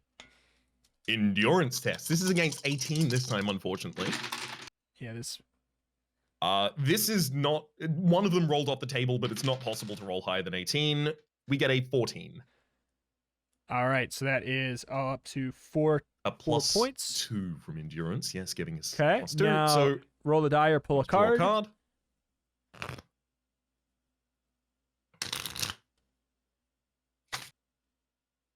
Obviously, it was unshuffled as of last time. Red card. We get no point. Oh. We do We can get choose plus to use 1 a. from the blacksmith's axe before we even get to the point where we make Yes. a decision. We're We at get 5. plus 1 from the blacksmith's axe. We do not get plus 2 from the silver sword. We're at 5. We could get another plus 2 by using Pen is Mightier, or another plus 2 as well by using our final point of Naughty or Nice. I think maybe we should use a point of Pen is Mightier to get 7. I'm down to do that. 7 seems like a pretty juicy one. I'm down to do that. We've not used a single one yet. We're an hour 30 in. I think that's probably okay to use our first. Just to Love it. the thing I was gonna say, if we pass the agility, combat, endurance, and the card check, I was gonna say we shouldn't do anything else. But missing one makes me feel a little uncomfy. Like the special abilities were there for the express purpose of covering a failure. So so we're at 7, 239 after we've collected our points. The number of points you have scored is the number of trolls you've already knocked out, pushed out of the way, or tripped up as you frantically race around the cave. Any trolls already eliminated come from the bottom of the following list, but you have to fight the rest of the Yule lads. But in this point, you have the initiative. Holy crap! All right. So you want to walk us through who died, or who got knocked out? Let's do it. So we do not have to fight Candle Stealer, Doorway Sniffer, Window Peeper, Sausage Swiper, Skyre Gobbler, Door Slammer, or Bowl Licker. Or no, wait. Yeah, or Bowl Licker. We do, however, have to fight Pot Scraper, Spoon Licker, Stubby, Gully Gawk, Sheepcoat Clod, and Meat Hook. This is terrifying. And in hindsight, I wish... Well, I mean, their combat score is very low.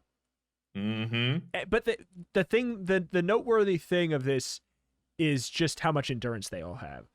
Like, the fact, Yes. like, I think that we are going to do a great job of, like, our success rate is going to be very high because they have typically combat scores averaging around like 7. Mhm. So the chance that we beat them is very high, but also we have to succeed on so many checks. Yeah. I wouldn't be surprised if we took like 1 hit here for 2 endurance worth of damage, but then we'll eat a food and we'll be fine. Also, we're gonna loot so many corpses here. Oh baby. All Pot right. Scraper, are you ready to fight us with your combat of +7? Absolutely. Should I roll a couple? Oh, feel free if you should like. The Pot Scraper combat, however, we immediately beat him on the first roll. He ends up with 11, which is less than the modifier that we even give with our combat initiative and blacksmith's axe for 13. So Pot Scraper takes damage. So pot scraper is down to 6. Mm-hmm. Would you like to roll for Spoon Licker next, and then I'll go I back for Stubby and we just can go like that? Did I got a 4 for a total of 10, which again is not even better than our base, so we don't even need to worry. Yep. We may actually just be able to roll only for them a lot of the time here. So that's against Spoon Licker, taking them down to 3 endurance. Yep. Are you writing this down Okay. somewhere, or should I write this down somewhere? I'm I- kind of just tracking it for only 2 people being alive at the moment. Or 7, alive, 7, focused 6, 5.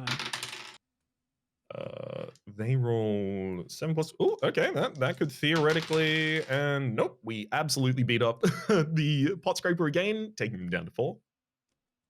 Okay. Pot scraper's 4. Should I roll for? Wait, am I rolling for spoon licker? Is that's the idea? Yeah. So I figured this yeah, kind yeah. of simulates the idea of us attacking 2 targets at the same time.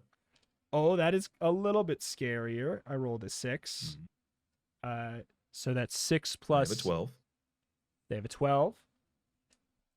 Well, I guess that's no more. Yeah, exactly. Our combat ability initiative and battle axe takes us 13 plus. Yeah, so we are 13 at a base. The fact that we have Mhm. the initiative, so that takes them down to 1. Yep. Pot Scraper Oh, preemptive rolls roll. again, and with a 3, Pot Scraper absolutely cannot succeed there. We get 2 more damage against Pot Scraper, taking them down to 2. Let's see, you got a 5. So, who is it? Spoon Licker's Spoon dead. Licker is dead. Oh, okay. Pot Scraper is also dead.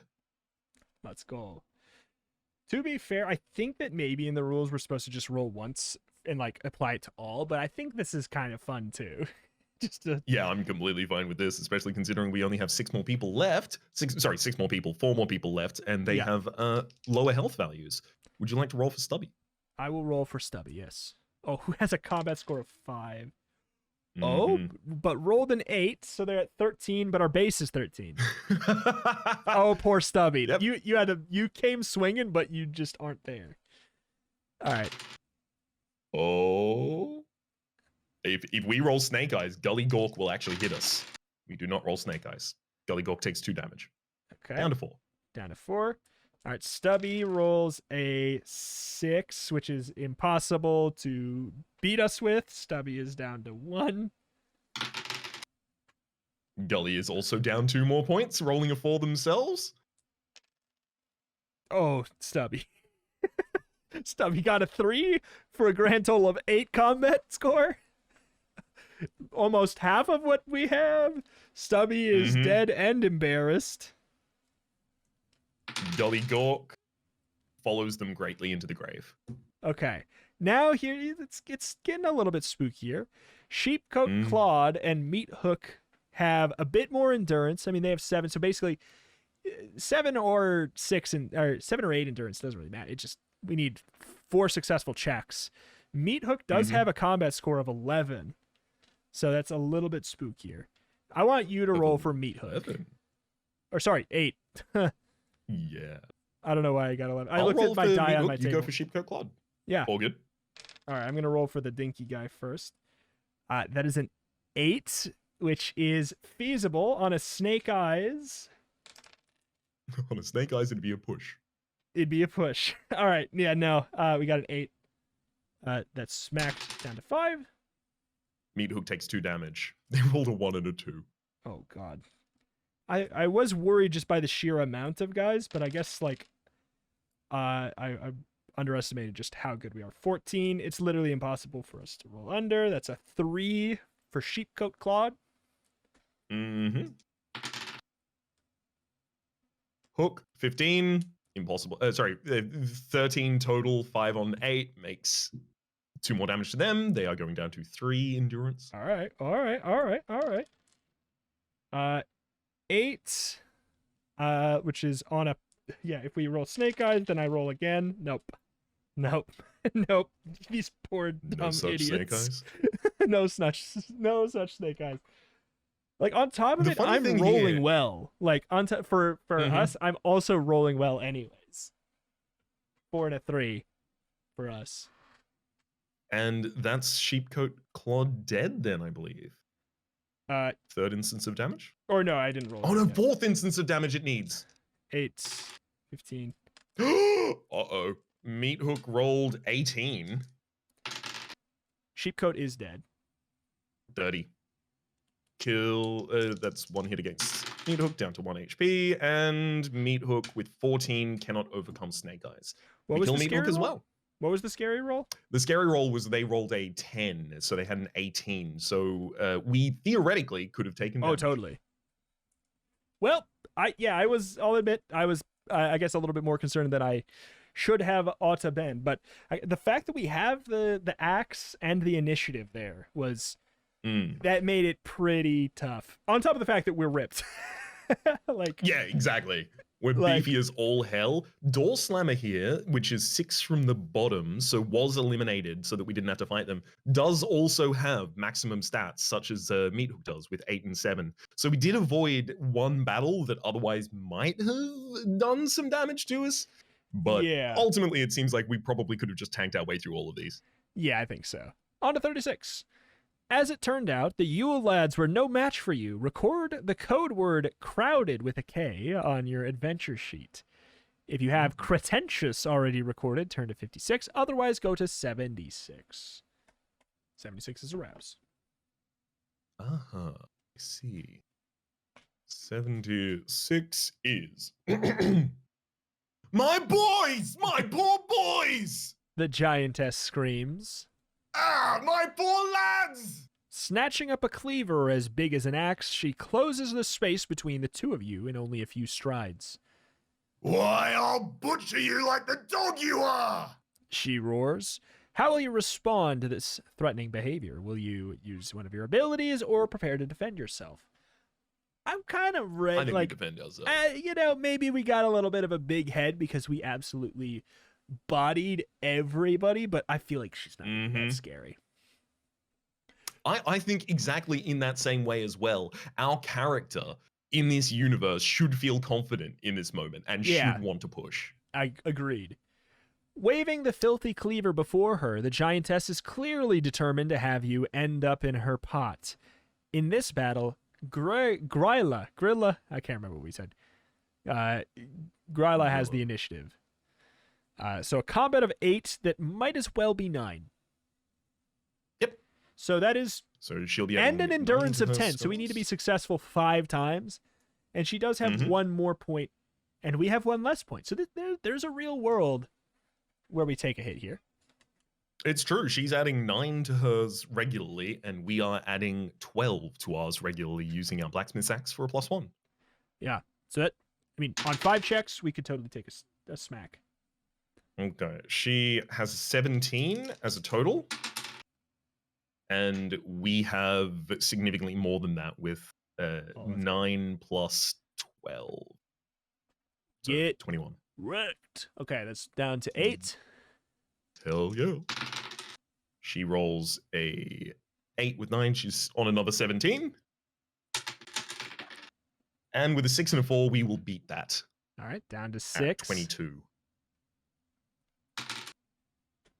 She rolled snake eyes. She can't beat us. Okay, it's down to 4, and it's crying a little. Mm-hmm. She rolls a 10, 18 total, 19 total for her, sorry. That's And that's an 8 plus 12, 20 for us. oh my god, we are so rippling strong. We are absolutely drunk on Pop-Tarts and protein powder. And we haven't even had to stock up on our fully loaded mac and cheese. That for is little true. carbo load. The one time we like had an optimal amount of health loss, we just got healed up by that soup. Mm-hmm. She rolls a 17. We roll a 23. She is Okay. dead. I think we might be unstoppable. Can we take a trophy? Can we take something as a trophy? Like, I mean, that was just absolutely body. Claim the head, please. Claim the head. 216. You've escaped the murderous giantess Gryla. Record the code word Cretentious. Wait, Cretinous. Oh, I like Cretentious. Cretinous on your adventure sheet. If you have the code word crowded already recorded, turn to 56. Yes, we do. You've got the better 50. Sorry, what? Sorry, I was just writing down Cretinous. My bad. 56. You have got the better of not only the Yule lads, but also their matriarch, the giantess Gryla. Regain one use of both the pen is mightier and naughtier nice. Oh, so optimal usage! Oh my god! Yeah, baby! Optimal! As you pick your way through the debris left in the aftermath of your battle with the trolls, you see a number of items that you are tempted to take with you. A bell, a lantern, and a pair of ice picks. If you want to take any of the items, add them to the equipment box in your adventure sheet. Obviously, I will add all of these. Yeah. I'm trying to think of a world in which we don't want one of these. The only thing I can think of would be the bell. Yeah, the possibility of jingle jangle? giving alertness to our enemies, yeah. I got spurs that go jingle jangle jingle though, so maybe the bell won't particularly. Yeah. So do you want to write them all down? I've written them all down personally. Let's do it. Yeah.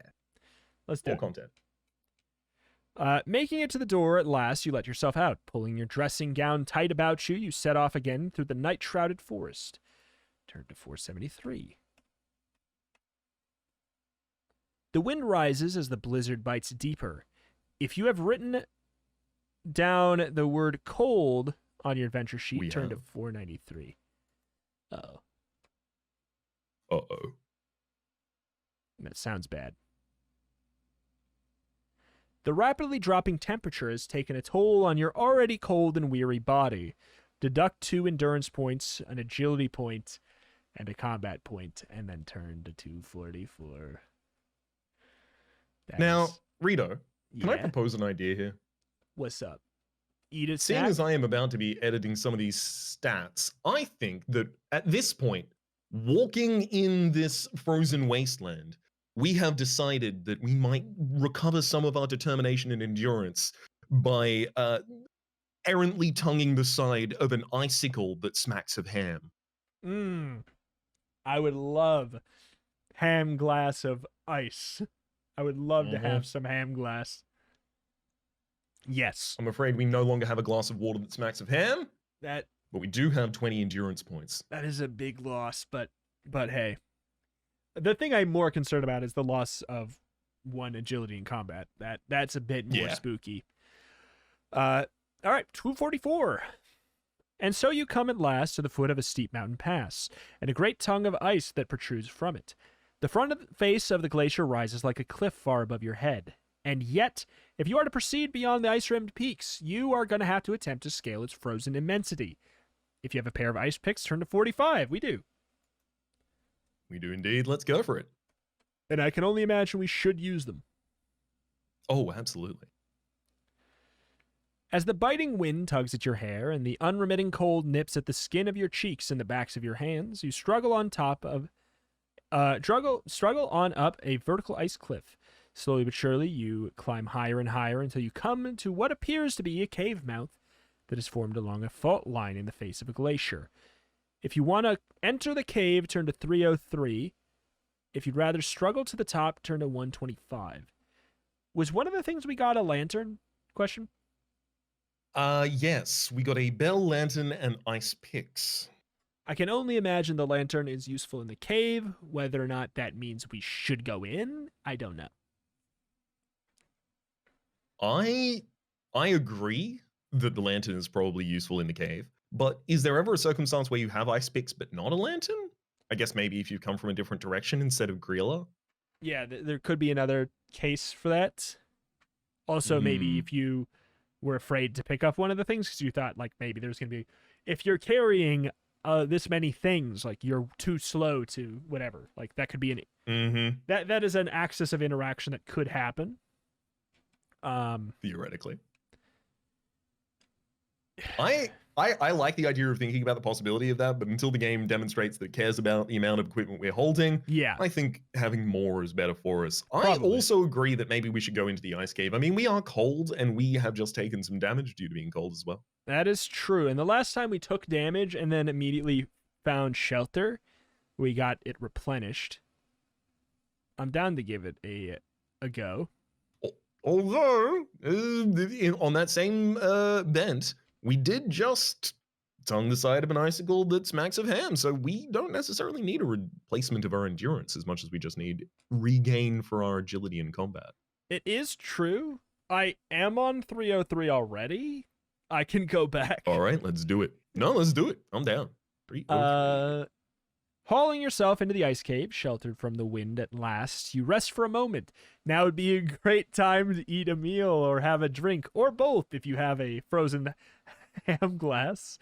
As you take in your surroundings, you see some strange carvings etched into the undulating walls of blue ice that form a tunnel, which in turn penetrates deeper into the glacier. Intrigued and wondering what the symbols can mean, you follow the tunnel through the ice. An eerie blue glow seems to come from inside the ice itself, enabling you to see where you're going, no matter how far you are from the moonlit entrance of the cave. The tunnel eventually enters a chamber at the heart of the glacier, and there, suspended in a shaft of silvery moonlight that enters through a narrow hole in the ceiling, is a most magnificent sword. It appears to be made entirely from ice and has snowflake-like patterns carved into the blue-white material of its blade. You've never seen anything quite like it. Snow has drifted into the icy alcoves of the chamber, having entered through the shaft in the roof as well. You imagine while icicles hang down from the ceiling like frozen stalactites. If you want to try and reach into the beam of moonlight to take the sword, turn to 336. If you prefer to leave the clearly magical frozen blade where it is, turn to 363. Obviously 336, right? We have an equipment menu, so I sure want to try. Also, I will note, like, I wonder if maybe, like, Sword in the Stone kind of, like, only the chivalrous, valorous, courageous, etc., only the true person can withdraw this from the stone. I wonder if perhaps the fact that we have the code word kind may come into play here. Oh, that'd be cute. Tentatively, you reach into the beam, hoping that... So 336? Yep. Tentatively, you reach into the beam, hoping that being nice is the magic all along. Feeling no ill effects, take hold of the pommel of the ice sword. There's a moment of resistance, and then you pull the blade free. You marvel at the intricate patterns adorning the blade, wondering who made it, and how it ended up hidden within a cave inside the glacier. A sound like someone shuffling through the snow takes your attention from the blade and back to your immediate surroundings. As you watch, the drifts of snow form themselves into two roughly humanoid shapes. Despite having no obvious legs, these crude snowmen shuffle towards you. As they do so, spears of ice emerge from the ends of snow-formed arms and appear within the gaping maws of yawning in their blunt heads. You realize that by taking the ice sword, you have provoked the ire of the elemental spirits that guard this place. Will you try and return the sword, use the lantern to keep the snowmen back, box of delights if you have it, one of the abilities, or fight? Obviously the lantern, we've got it. I mean, it sure seems like that would be a good call. You hold the lantern up before you, abruptly stopping the snowmen in their tracks. but it's not long before they start to creep forward again. If you're going to escape this place, you're going to have to fight the snowmen, but as long as you're holding the lantern out before you, their resolve will be weakened, and they will be easier to defeat. Make a note when you finally face your abominable foes that you may reduce their combat scores both by 1 point each. Okay. Mental note. If we fight them, they are 1 point weaker. What do you know? It's 489, where there's the snowmen. I have made a note. They are 1 point weaker. Taking a firm grip on the ice sword, you prepare to defend yourself from the snowmen's icicle claws and teeth with the frozen blade. In the battle, the snowmen have the initiative, but you can fight them one at a time. However, if you have the code word cursed on your adventure sheet, nope. Sheet, you have no, we don't. Does the sword not give us any kind All of right. sword give us any kind of benefit? Ice sword. I think we get the benefit of the ice sword, assumedly, but But what is it? we don't know what the benefit of the ice sword is just yet. I think that maybe we'll find out after. But it would seem, I would think that in this moment it'd be like, you have the ice sword is. Take note. I don't know. We'll see. Either way, they have a combat score of 5 and 6. Mm-hmm. Which, And we've got 10. They've got initiative, so they also have the +1s. So they're just 6 and 7, right? They're basically whatever they are normally, because the initiative cancels out the negative. Yeah. So 6 and 7, and we have what right now, considering our axe? 11, 10 combat, 1 battle axe. The blacksmith's axe, rather. Okay. I mean, it says we could fight them individually. I don't know what that's. I think that's what we did last time. Mm-hmm. I think that there is a separate rule for rolling once for fighting both, but I'm down for whatever. It's easier to track. I would Go say for if it. we... I'll fight the first one. You take the second one out. All right, let's do that. Oh, you poor sap. 8 + 7. 15. Oh. 16. We best them only just. Oh, they got an 11. We got a, what did we have? 11. Okay. Plus We beat for them. default. Neat. Another 7 and a 6, 13. So unless we roll snake eyes, which would be a push, but we don't. So we beat again the first snowman a second time, down to 3 endurance. Oh my God. Got a 5 and a 1 versus a 5 and a 1. So just the fact that we are better means we win that one. So they're both down to 3. A 4 and a 1 and a 2 and a 3. So again, exactly same. They are down to 1 on the first snowman. Okay, well they got a 10. It's a little bit spooky. Oh, and I got a 10. Wait a minute. This needs to stop happening. Even spookier. Is that the second snowman dead? Nope. One more roll for the second snowman. Where we passed them all. Okay, what do you got? We rolled 2 higher than them, and we have a higher modifier. The first snowman is dead. All right, they got an 8, so they are at. Wait, the second one. So it's 15. And then I rolled an 11. Okay, dead. Both Hell dead. yeah. Eat All right, snow. we turn to nerds. 408 for having destroyed both of the abominable snowmen. Having reduced the snowmen to piles of crumbling ice crystals, with the sword indisputably in your possession now. Okay, so it was disputably before. So now we probably get to get it. You go to leave the chamber, but as you do so, you suddenly hear a voice inside your head, as sharp and clear as ice. My name is Frostbite, The voice says.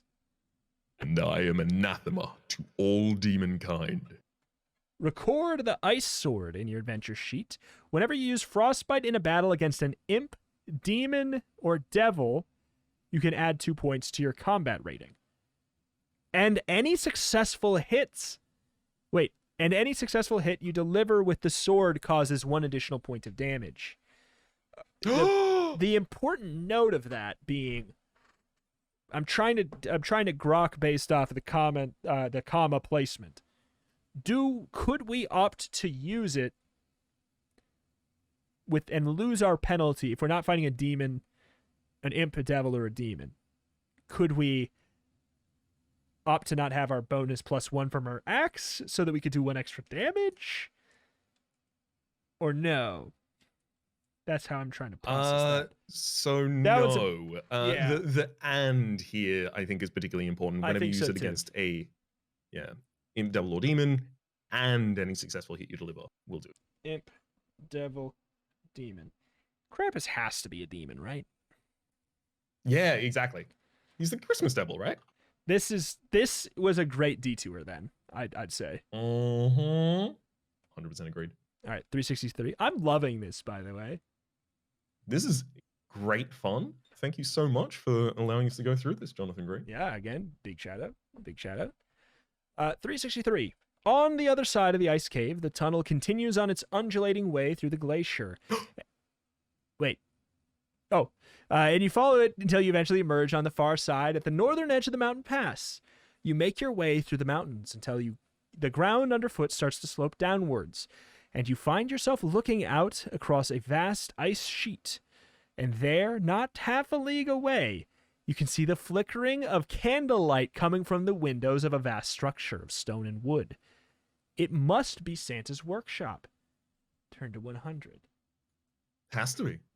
It says it must be, which is not a confirmation that it is. I hope that it is. All right. This is Krampus's workshop. Sorry. Yeah, shoot. Nah, this is just a guy's place. Oh. Ah! You rush towards the edifice, your heart still pounding in your chest, running as fast as the deep snow will allow. Before you stands an impressive entrance to the workshop, with lanterns hanging beside the huge carved double doors, but off to the left you can see what appear to be the stables where Father Christmas must keep the reindeer. Do you want to approach the workshop via the main entrance, or would you rather sneak around the side of the building and try and gain access through the stables? I think we want to gain access through the stables because we are supposed to go and talk to one of the reindeers. That's what Father Christmas told us to do. Is it, wait, do we know for a fact that was a reindeer name? Oh, you're right. He said Jingle, I think, was his name, and I just assumed that fits in with Dasher, Dancer, Prancer, Vixen, Donna, etc. I'm down to go to 162. I was assuming that was an Let's elf. do it. You know what? It sounds a lot more like an elf now that I think about it. I just think I immediately internalized in my soul, reindeer. Never going to question that again. Move on. I just thought Tingle, from Zelda. Yeah. Like, Tingle, Jingle, Tingle, elf. All right, 162. Avoiding the main entrance, you make your way around to the side of the building and, easing open the large wooden door, enter the reindeer stables. Inside, there are a number of stalls, 8 altogether, and on the gate of each is a name plaque painted in red, white, and green. The one closest to you reads Comet. It is warm in the stables, and the air is thick with the smell of manure, moldering straw, and the animals themselves. However, your arrival has clearly unsettled the beasts as they start to snort and stamp the floor in agitation, but then, all things considered, it's hardly surprising they're on edge. If you have some carrots, turn to 191. Could we just yoink some carrots off the snowman that we killed? If not, turn to 211. Honestly? If only. I wouldn't be surprised if we ended up with something like that, but I think we should probably just take the L on this one. We have to take the L. It's basically, we should probably not cheat, I think is what you meant to say.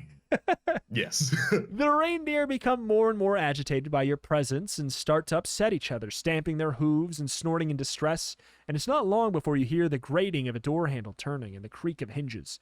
Opening the gate to one of the stalls, you dart through and find yourself in what must be the only empty pen in the place. Hearing the jangling of bells, cautiously peering out from your hiding place, you see a number of stunted figures enter a stable. From the brightly colored garb and pointed hats, at first you take them for Santa's little helpers, the elfin folk that populate the legends about Father Christmas. But then you catch sight of their hideous faces and spiteful leers, and you realize they look more like demonic imps, doubtless in the service of the Christmas devil himself. The imps are coming closer with every step as they search the stable, trying to get to the bottom of what has upset the reindeer. It's only a matter of time before they'll find you. What do you want to do? Use an ability or roll the die already? They fell out of my hand. Or would use you an like ability or take the initiative and attack the imps. We have a sword that thirsts for the blood of imps. We have a sword that wants to murder. And we have initiative. Mm-hmm. And we get initiative. Let's go to 251. Let it bathe in the blood. Bathe in blood. Bathe in blood. Leaping out from the stall, you take the imps by surprise. Blood in your teeth. The creatures crying out in alarm as you attack, crying for their mothers. I took some liberties. In this battle, you have the initiative, and in the confines of the stable, you may fight your opponents 2 at a time, which really makes it clear we must be doing it wrong. Yeah, a little bit, sounds like. But I will say, they get a +6, or at maximum, they get a +6 to their combat, right? We get Yes. +10, and then another +2 from the Frostbite Sword, and them being imps, so we have 12. We also have another +1 from initiative, so we have 13. It's literally As our- impossible for them to do damage to us. Is it? Wait. Oh, is it not? So if they roll Oh, wait, 12, they end up with 18. If we roll 1-1, we are heavily skewed to win. Okay, yeah, no. but- I did the math wrong. I saw the yeah. I mathed it wrong. Theoretically, Hey, send it. So I think you roll, and then you subtract it from. You do that one roll versus 2 imps endurance at the same time, while they hit you both at the same time. Oh, So you right. roll. Got So roll once to figure out what we do. Well, we do 3 damage to both the second and third imp, Great, wonderful. which is guaranteed. Guaranteed. We rolled too high. Roll for too them to be high like- for them to have a chance. Exactly. If we roll over a 6, immediately they cannot win. Yeah, so they have, to be clear, they have a 6-5-6 and an endurance of 6-5-5. So the second and third imp are one off of lethal. Oh, wow. Okay, so the third imp rolls 16 against our 16. Which means we just re-roll that, or? And the second imp will take a hit to us.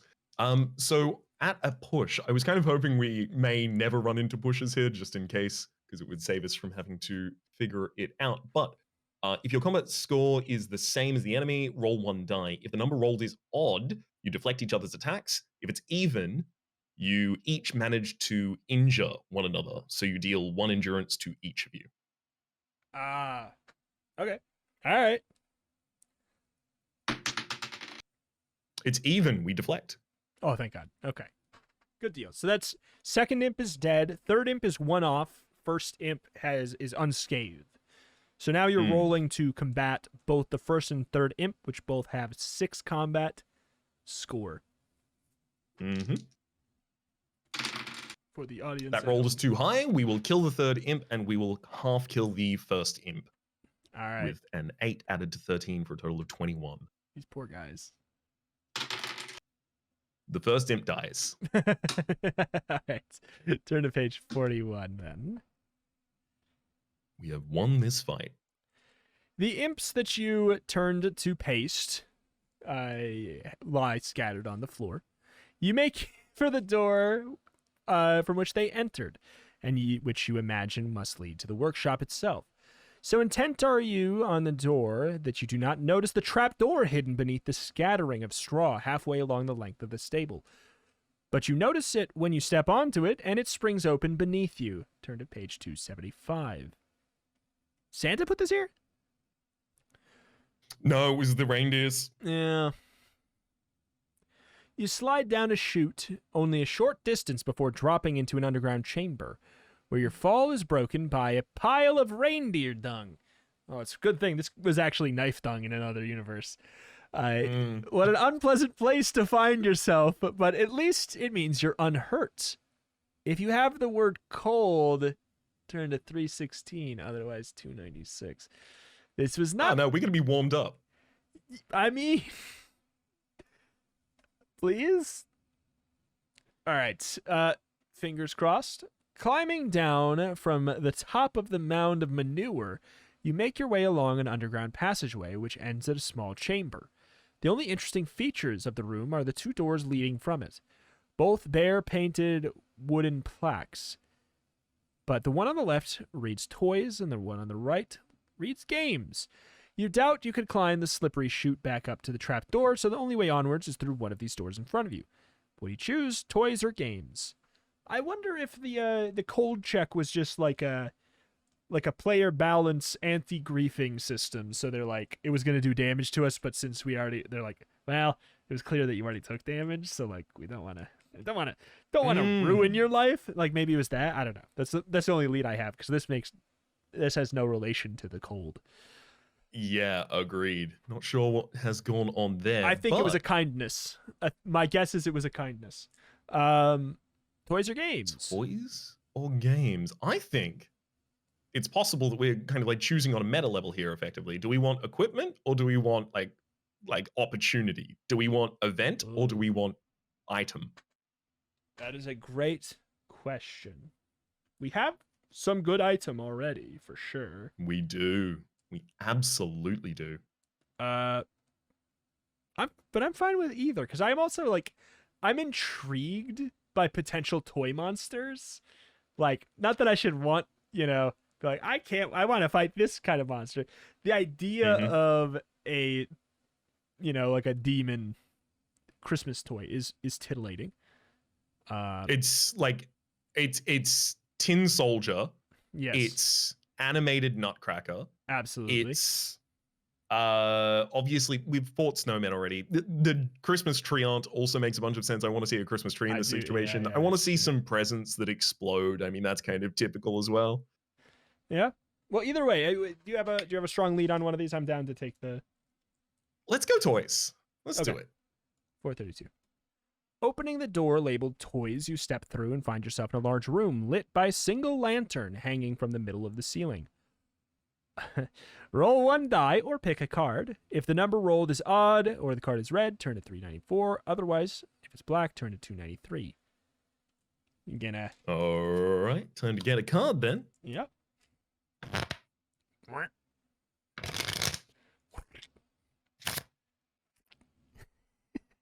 Red. All right. I will say I do like that it does not present to you which one is optimal before you go. Mm-hmm. Like, not that that's that big of a thing, but it is nice for anti-scum technique. The walls of the room are covered with shelves from floor to ceiling, and these shelves are crammed full of dolls and cuddly toys ready to be sent out to children all over the world. There's even boxes on the floor filled with rag dolls and stuffed animals. The air is filled with a fine haze of lint and stuffing fibers, which makes you sneeze. On the other side of the room is another door leading onwards. But as you start to make your way towards it, a cardboard box sealed with tape suddenly starts to move, and you hear a deep growling coming from within. You're only halfway across the large room when the box tips over, and suddenly something tears its way out.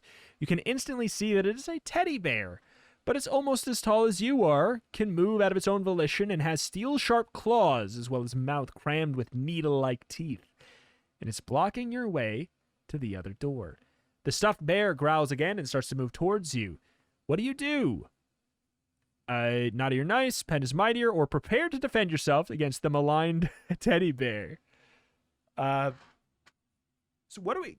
May I get a halfway point. I could spend 2 hours. I have no idea.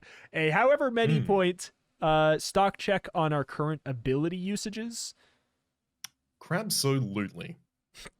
So we have Krampus. 0 used charges that's right. for the pen is mightier, as we have recovered 1. We have 1 used charge for naughty or nice, as we have also recovered 1 there. We have 10 agility, 10 combat, and 20 endurance. We also have the code words cruel, cold, kind, crowded, cretinous, and the meals flambéed shrimp with white chocolate dressing, fully loaded mac and cheese, and hot dog in a cup. All right.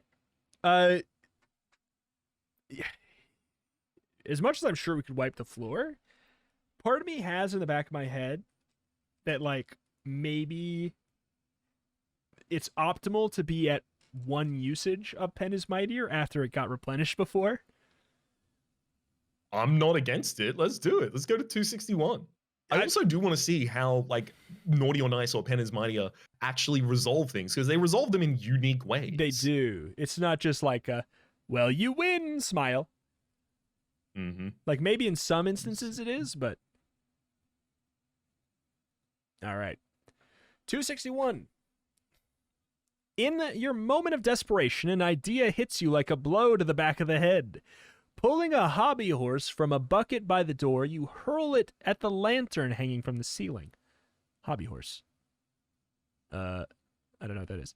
Just as you had hoped, the whirling wooden pole strikes the lantern, knocking it from its hook, and it falls onto the floor beside the advancing teddy bear. You watch half in horror and half in delight as the lantern shatters, dousing the maligned animated monstrosity with burning oil. The bear goes up in an instant. It flails about the room, setting fire to the other stuffed toys as it does so. Oh, a high-pitched shriek rises from amidst the flames. Making the most of the opportunity, you sprint the length of the room past the burning bear. Cross off a use of pen is mightier and turn to 242. I believe a hobby horse is one of those, like, just straight up poles that just has, like, a horse head on one end and people kind of like, ride it around like a... I Googled. I just Googled. It is indeed that. Love. Also, I think that sounds like optimal usage because it sounds like we may have potentially stopped a different fight, too. Mm-hmm. Like a group fight. You make it to the far door. Although? Maybe. We'll see. Maybe. Oh, you're saying like maybe downside of burning up all the toys, like Christmas is ruined or there's a certain equipment we don't get or something? Yeah, that's precisely where my worry lies. That is fair. That is potentially fair. You make it to the far door and you throw yourself through, slamming it shut again behind you, but your troubles are not over yet. Aw, man. Turn to page 7. I've been trying to end our troubles with all of these decisions so far. Every single one has been an effort of ending troubles. Suddenly beset by a grinding of gears, you look up to discover that you are locked within the targeting sights of a mechanical toy robot. It's taller than you are, and its eye visor glows with a malevolent red light, while bolts of blue lightning arc between the antennae protruding from its angular head. As it raises its arms, you see that in its hands the robot is holding a pair of glowing ray guns. In the split second before it unleashes a fusillade of coruscating energy beams. If you're in position of the box of the lights, God, what do we need to do to get the box of the lights? That thing seems OP. Turn to 212, otherwise go to 173. Oh. All right, we need to escape this framalization in whatever way possible. Framalites. There isn't time to think as the robot fires its ray guns. Only enough time to react. Take an agility test. What do we have for agility? 10 or 11? We are currently at 10. This is the least optimal agility test. We roll a 5 and a 4. We succeed. Oh! Frightening. Pass Very, very frightening. Thunderbolts and lightning. Primalize and lightning. Throwing yourself forwards, you roll across the floor, the robot's fusillade of laser fire hitting the door, which you were standing in front of only a moment ago, and come back up to your feet right next to the robot. Knocking the guns from its pincer-like hands, you prepare to take on the battery-powered brute. If you want to employ the pen is mightier ability, and you still can, turn to 149. Otherwise, turn to 179. We also make a note that we will have initiative in that battle. Oh. That makes me... I was already kind of on the fence. If we're fighting with initiative, I feel a little bit more confident. But also, wait, did we just use pen is mightier or naughty or nice? We used the pen is mightier, so we have one charge of each used. Okay. Huh. I want to fight it at this point. Right. 179, let's do it. 179, especially with the advantage. Yeah. The robot... Oh, God. The robot moves towards you on roller feet and tries to grab you with its snapping pincers. Which one of you has the initiative depends on how you got to this point. Thanks to its armored shell, you have to reduce any damage you manage to do by 1 point, meaning we have to be successful 8 times against a combat score of 8. Mm-hmm. This is... Tough. This is by far the most, aside from Krampus, which I think was almost designed to do a little bit of damage to you, this is definitely the most likely that we'll take a little smacking somewhere along the way. Yeah, looking at this battle, I am starting to get hungry. Absolutely. I see what you're saying. All right. You want to send us a bit All of right. bit of rolls here? Combat Would at score you, of 8. would you Let's- like to roll for the robot and I'll roll for us in this instance? Great. I have not mentioned it. I just want to note that I got a set of 2 red and 2 green dice. So I'm like I'm rolling Christmas die here, and it's kind of nice. All right. So I'm completing the RGB triad with 4 blue dice. oh, there we go. Okay, so I'm rolling for robot. Yes, so you'll be adding 8, and I will be adding 12. 10 for combat, +1 for initiative, and +1 for battlesmith's axe. 6. So 14. What? I also rolled 14 as I rolled snake eyes. Oh, okay. So now you roll a die. Even is on evens. Even's It's good? fully deflected. Even, that is a 2, fully deflected. New round of combat. okay. All right. I roll for 12. We should be fine. 20 total. Okay. So that's 1. Yep. Only gonna do this 7 more times. We got a ways to go. Oh Lord, that's 7. That's not great. That's a 15. Another That's- 20. Oh, thank God. Okay. 2. You can't beat Nope. my next, so I you will just knock another wouldn't- point off. It was a 3. That was 11. So, okay. 22. 22 for the next, which is good because I rolled a 9. Okay, that would be 17. Thank God. That was Mhm. that one could have been bad. Roll a 7. So that is 15 again. 19. Oh, thank God. So I think we have 3 Uh-oh. points of endurance remaining on the robot at this point. That's an 11. Okay, 19. This might be bad. 20. Oh, A 5, a 3, and 12. let's go. Okay, 2 more for 12. Should be fine. 17. Should be fine. All right, the big blow. Here 1 we go. remains. What'd you roll? 11. I rolled 24. Double 6. 1 and a 2. We crit the robot. We slice it in such a fashion that its head flies off. We crit it so bad we get a charge of Pen is Mightier back. Imagine. No. We're 390. inspired. We've done it. That was pretty smooth, actually. The Mhm. scariest roll was the first. And then we had 8 clean, easy peasies. The robot no longer a threat. You open the door it was guarding and step through to page 492. You find yourself in a broad corridor lit with holly-wreathed Christmas lanterns that runs both left and right. Echoing from the right, you hear some noisy clattering, while to the left you hear nothing at all. So which way do you want to go? Left or right? Headlong into battle. So here's my thing. We are pretty well equipped to fight Krampus, specifically. Mm-hmm.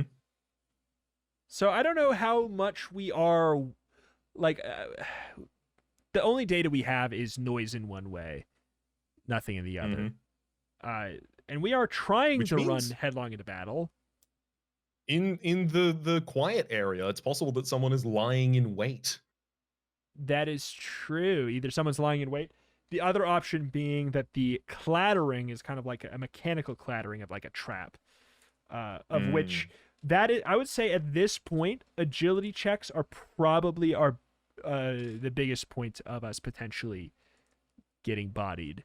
Ability checks or particularly strong non-imp devil demons. Mm-hmm.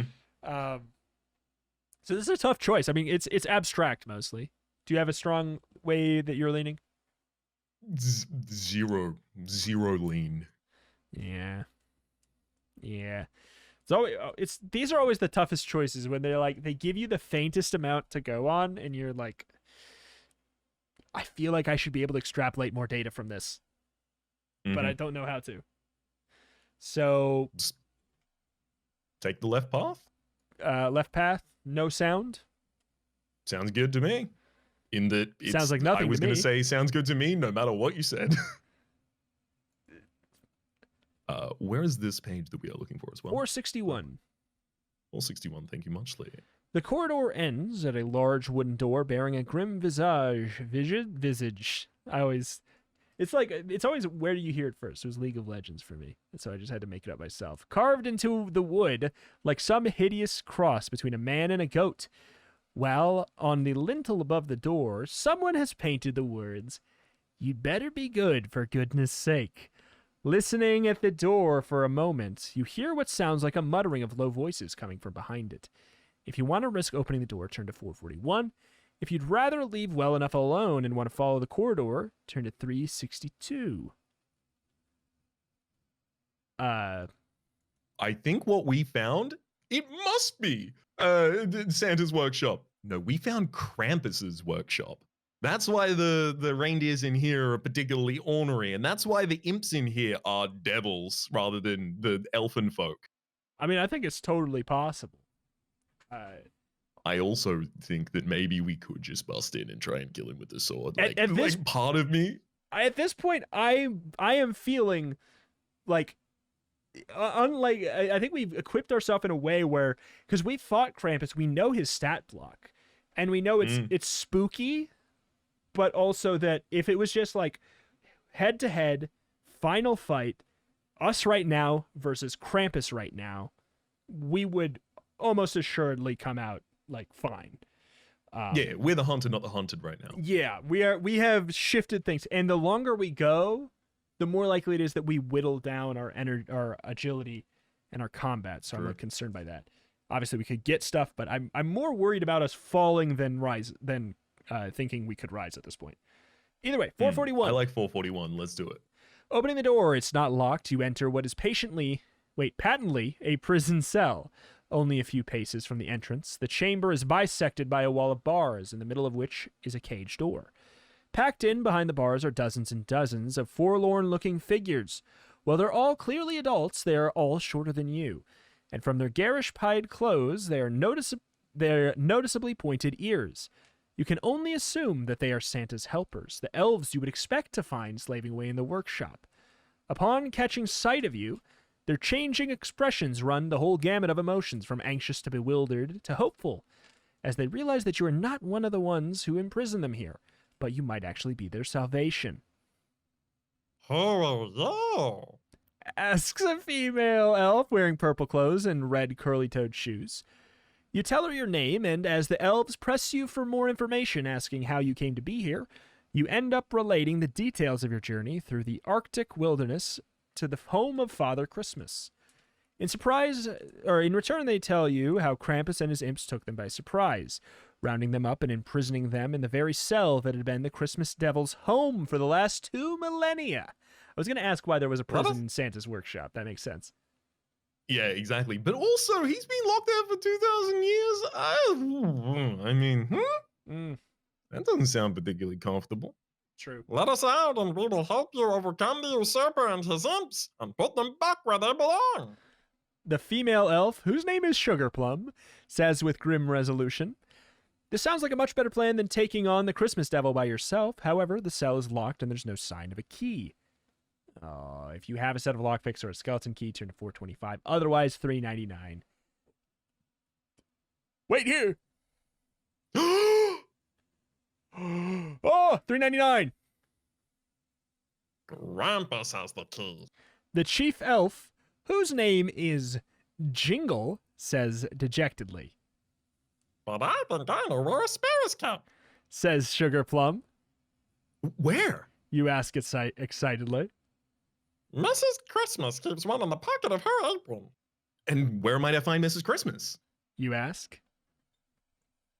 In her pantry, past the kitchens. Says Jingle. And where are the kitchens? At the other end of that corridor. The chief elf says, pointing through the grim doorway by which you entered the dungeon cell. If you ever find yourself reading a section that begins reaching the far side of the kitchen, you may look for Mrs. Christmas. Wait, you can look for Mrs. Christmas's pantry by deducting 50 from the section number and turning to that section instead. Okay. Oh, neat. Reaching the far side of the kitchen. Minus 50 page. That's very clever. But for the time being, you have no choice but to leave the imprisoned elves where they are and make your way along the corridor towards the kitchens. Turn to 362.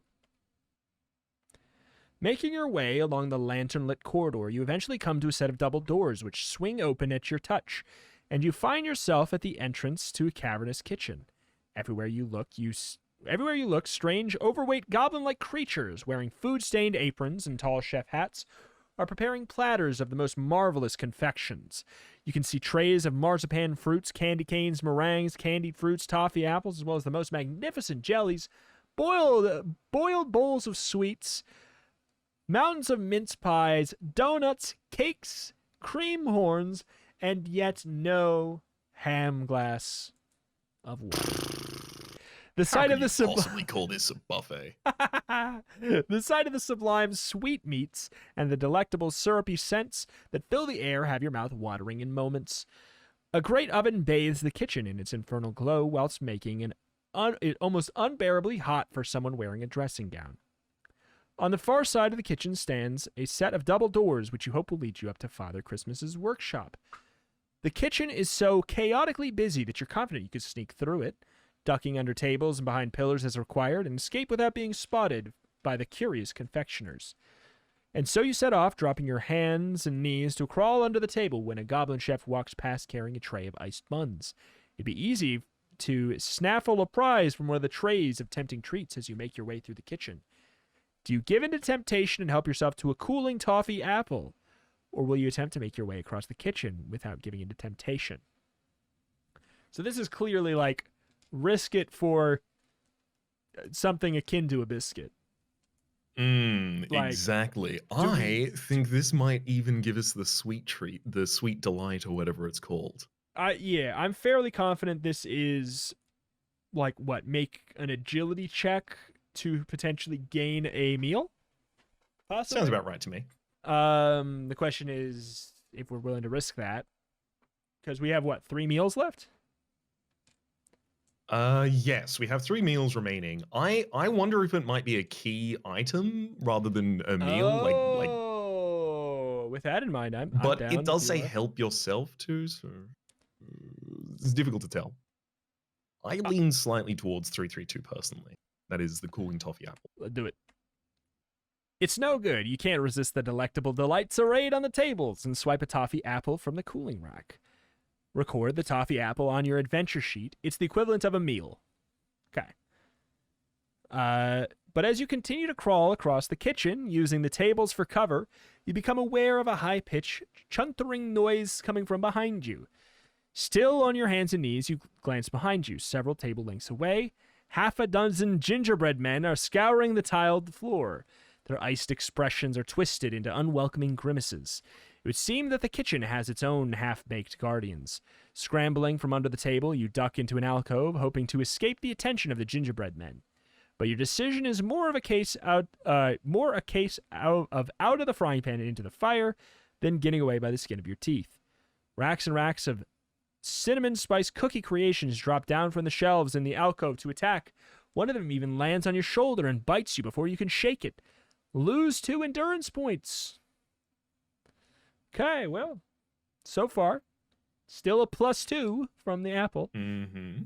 How do you want to deal with this new threat? Do you hope to try offering the gingerbread men something in hope of appeasing them on 217, or would you prepare to defend yourself once again on 419? What would we offer I think we have them? to defend ourselves. We've got to defend ourselves against multiple people. Yeah. What would we offer them? I mean, I don't think they would accept any of our meals. I don't think they would accept the axe, the bell, the lantern, the ice picks, the frostbite sword. I suspect it's most likely they would, accept treats and things like that, like that were not from this area. So maybe they would also want the sweet delight. Yeah, my guess is like maybe this is the penultimate use of whatever that sweet delight is, but or not the penultimate, the ultimate. I think we pretty much. I agree that we probably don't have anything that they would want, and we go to 419. I'm happy to defend myself against them. We can do that quite effectively. You never imagined the day would come when you would have to fight off a baker's dozen of gingerbread man. If you want to employ the pen is mightier, turn to 359. If you want to risk using your naughty or nice, turn to 107. If you do not want to use either of your special abilities at this time, or they're no longer available, $4.94. The interesting phrasing on Naughty or Nice. Well, I mean, Naughty or Nice was always proposed as being a little bit of a risk. The Pen is Mightier is like you negate the situation. Naughty or Nice is you invert it. It's true. It's true. Just I don't feel like I remember them expressly implying the risk in the writing in the past. Do you have have we used 1 and 1 right now, or what? We've used 1 and 1 of each. Pen is Mightier and Naughty or Nice. I'm not feeling greedy to them at this point. 2 hours 38 in. The question is, which one? Pen is Mightier? I think the risk almost makes me keener. Oh, 107? Trying to ward me off of Naughty or Nice? All right. I'll do it anyway. 107? 107. Let's do it. As they advance towards you, the gingerbread men come together in a huddle before your very eyes and merge their bodies together. As they do so, the now shapeless lump of gingerbread starts to swell and grow. In no time at all, the doughy mass is as tall as you are, and limbs extrude from the giant ball of gingerbread as it takes on a recognizably humanoid form once again. Cross off a Naughty and Nice and turn to 377. I think we made a giant man. We'll see. We may have amplified our problems. Fearing for the worst, and no longer caring that the goblin cooks might see you, you stumble from your hiding place, staring up at the gigantic gingerbread man in horror. Following you from your hiding place, the agglomeration of gingerbread, which is only just able to stand upright without scraping its head on the ceiling, storms after you, upending tables and sending trays of food flying. The goblin cooks scatter before the gingerbread golems advance. But the hulking colossus isn't concerned about them. Its only concern is that you do not escape it. How on earth are you going to defend yourself against a giant, malevolent biscuit person? Will you use the box of delights if you have it? Throw something at the golem. Sprint for the double doors on the other side of the kitchen. Tempt fate by using your Naughty or Nice special ability if you still can. Or prepare to fight the colossal confection. Oh. So did we use Naughty or Nice to get here? Mm-hmm. We did, right? It was the risk. It's asking us to use Naughty or Nice again, which would be our final charge of Naughty or Nice. But surely if you're going to get a positive result at Naughty or Nice, it's after inverting twice. One would think. One would think that would put us back to where we were, at the very least. It definitely seems to imply how spooky this would really be to fight. I think with our endurance and meals, though, we could fight it if that's what we want to do. I don't think we should try and sprint past it or anything like that, because we need to be in the kitchen for that other engagement, and being chased by a gingerbread golem while we're looking for the key that Mrs. Christmas may have hidden here doesn't seem conducive. Yeah. I'm happy to fight it or use Naughty or Nice. I think those are the two that I'm most keen on. Do you have a lean? I'm morbidly curious about the final Naughty or Nice. I fear it kills us, but I don't think it will. I don't think that the book would say, "Oh, you used your really special resource twice. You die." That doesn't sound right to me. So Yeah, I'm happy to go to 194. I like it. And I know it's 194. risky. Let's Cross do it. off one use of the special ability. As the golem lumbers towards you, it steps on a rolling pin that has ended up on the floor in all of the confusion. The offending foot shoots out from under, and after losing its balance, the cookie colossus topples backwards. The old saying goes, the bigger they are, the harder they fall, and this is certainly true of the gingerbread golem. What is more, the monster actually ends up with its head in the kitchen's large and fiery furnace of an oven. Making the most of the opportunity, you make a break for it and turn to page 300. We did it. So far, so fine. Oops. Oh, shoot. Reaching the far side of the kitchen. Oh, this is the one. Negative 50 to that page, if you could, please. 250. Mm-hmm. You're about to leave when you are reminded of what Jingle the Elf told you about Mrs. Christmas's pantry being off the kitchens. If you don't free the elves, who else will? You owe it to at least try to find the key to their prison. Darting glances around you through the clouds of steam filling the kitchen, you suddenly catch a sight of a door with a painted sign on it that reads, Home Sweet Home. You are sure this is what you're looking for. Keeping close to the wall, you dart across the door, opening it and sneak through, closing it quietly again behind you. Hearing a muffled grunt behind you, you spin around and are met by a shocking sight. Bound to a rocking chair by heavy ropes is a plump lady of indeterminate age, a pair of round spectacles perched on the end of her nose, and with a mob cap covering her gray curls. Her clothes are of red velvet trimmed with white fur, and she is also wearing an apron. Who is this? Who is this, Raps? Who could this be? No clue, possibly. No clue. It's Krampus, right? Krampus? Is this Krampus? But the sight of the one you are sure has imprisoned her here is even more shocking. It is quite clearly a humanoid figure, 6 feet tall, but made entirely of sweets. Everything from licorice to coconut ice to candy floss and fluffy marshmallows. How sweet! The candy creature cries in a shrill voice. Another plaything for the Candyman! Pulling a red-hot poker from the grate of the little fire that warms Mrs. Christmas's pantry, the sugary psychopath advances, saying, What game shall we play today? Squeal, piggy, squeal? You are going to have to act fast if you're to save Mrs. Christmas and yourself from the ministrations of the creepy Candyman. If you want to use naughty or nice, nope, cannot. No longer can. Cannot do. 488. 488. The Candyman stalks towards you on lollipop legs and feet of fudge. Will you use pen is mightier, attack the confection, or call his name 3 times in hopes of banishing him? I worry that that's more likely to buff him. Or like teleport him next to us. Like, why would it banish him? Like, the thing is, if you say his name 3 times, also, apparently you need a mirror involved or something like that. Like, this all does not seem to comport. I think it's possible we say his name 3 times and then he bonks us on the head. Like, what are you talking about? I'm down either way to just go 470 and fight him regardless. Love it. Let's fight him. This sweet-toothed terror has tormented Mrs. Christmas long enough. You always knew that too much sugar could be bad for you. In this battle, Candyman has the initiative and a combat score of 8, endurance of 8. Okay. So I can't imagine this is an imp, devil, or demon, so we probably just have the +1. And yes, we will have +10 and +1 from our combat and our battlesmith's axe, giving us a +11. You have the 7 and the 1 from initiative for Candyman. Would you like to roll the Candyman?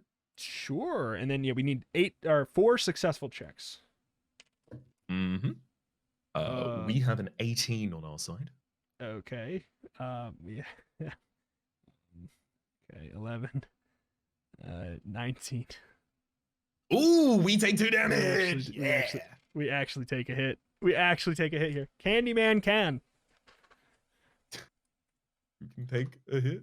He can take a hit. Well, he can deal a hit. We'll see if the Candyman can. Yeah. As we attack him with, that is 19. This is a 6 plus 8, 14. Fine. Yeah, we're good. Down to 6. Excellent. This is a 20. This is an 8, 16. Down to 4. Oof. 16. 7 plus 8.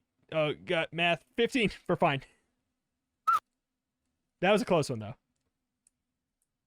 All right, And final one. Oh. Okay, sorted. All right, what'd you roll? all right. Final blow. That is a 7, and 7 plus our 11 makes us an 18. I rolled a 4. He's dead. Hell yeah. That's a 12. Yeah, that's a 12. Candyman can't take a hit. And dies. We hack the sugar spun psychopath to bits and turn to page 430 as a result. 430. Mrs. Christmas's, that's a fun, every time. Mrs. Christmas's captor dealt with, you turn your attention to the old lady, hastily untying her. Thank you, my dear. Mrs. Christmas says, as soon as you remove the gag from her mouth. For a moment there, I thought I was really done for. What happened? You ask as you set to work loosening the ropes binding her into the rocking chair. Oh, it was that Krampus, that fiend. After we provided him with a roof over his head for these last, I don't know how many centuries. But his discontentment must have been brewing a long time. When that attack came, it all came so quickly, and I didn't know what was going on. He waited for my husband, gone out on his rounds, of course. I only pray Jingle, Sugarplum, and the others are all right. I hate to think how the goblins might have adulterated my recipes. I know where Santa's little helpers are. You tell the concerned old lady. Krampus has them locked up in his old cell. I mean, I came here for finding means to let him out. Then you'll be needing this? Says Mrs. Christmas, pulling a large iron key from a pocket in her apron. With a cell key in your possession, you make for the door of the pantry again. Mind how you go? Mrs. Christmas calls after you as you leave. Keeping to the shadows at the edge of the kitchen, you back out of the way you first came in, and making your way back down the corridor, return to the chamber in which the elves have been imprisoned. Jingle, Sugarplum, and the others are delighted, if amazed, to see you. The look on their beaming faces as you fit the heavy iron key into the lock of the cage door, speaking volumes. And you hear a click, and the cage opens. Turn to page 23. The elves burst from the dungeon cell and charge along the corridor beyond, shouting and hollering, carrying you along with them. From there, they rampage through Mrs. Christmas's kitchens and do not stop until they enter Santa's workshop, a place that overwhelms you with its sheer scale and deafening noise. The heart of Father Christmas's toy factory is one enormous production line. Miles and miles of clanking wooden conveyor belts crisscross the cyclopean space, which is also decorated in a veritable forest of Christmas trees, which in turn are adorned with miles of tinsel and a profusion of blown glass baubles. And everywhere you look, there are mountains of presents.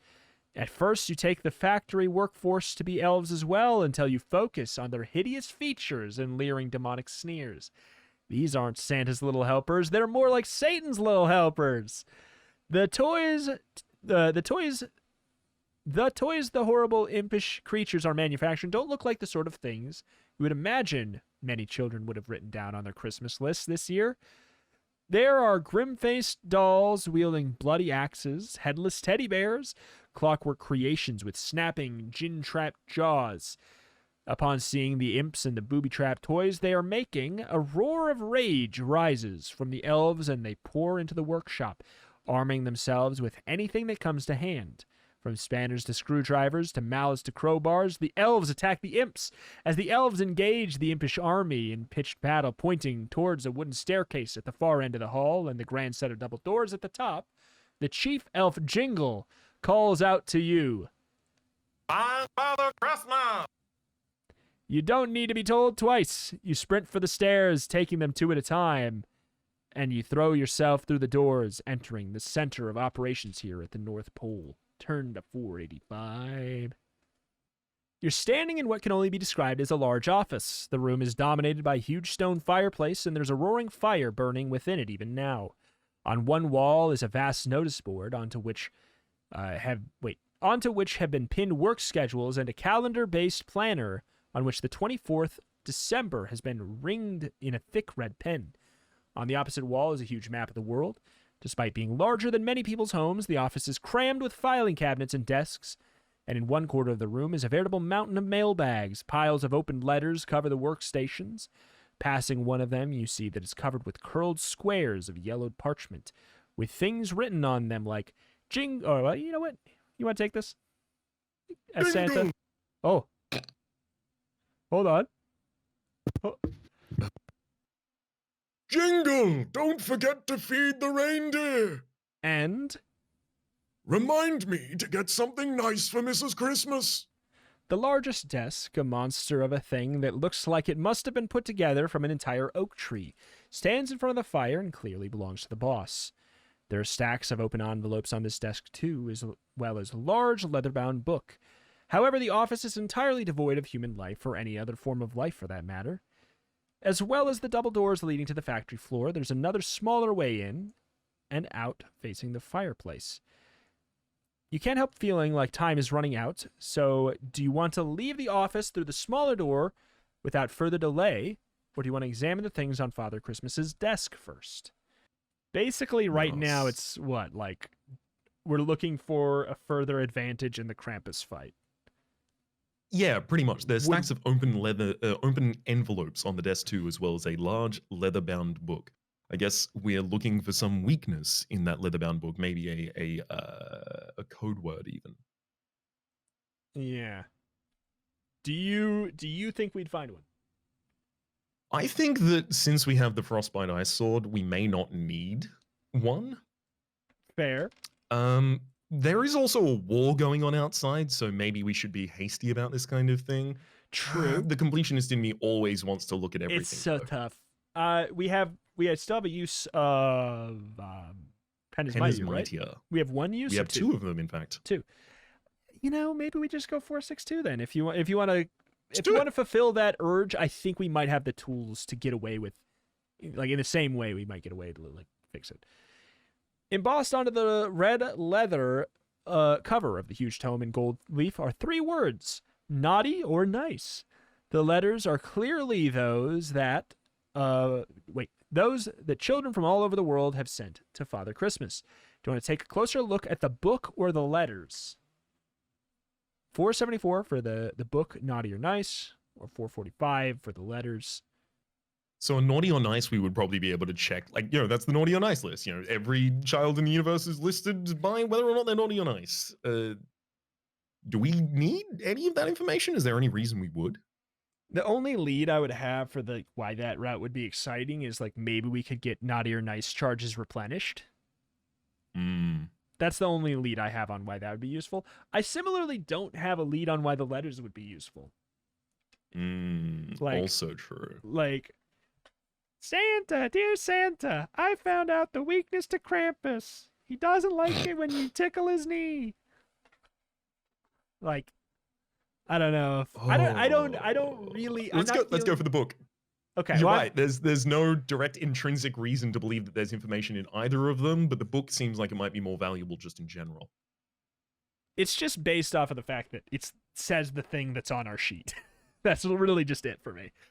The spine cracks open as you open the ancient book, and you find yourself gazing upon a column after column and page after page of names.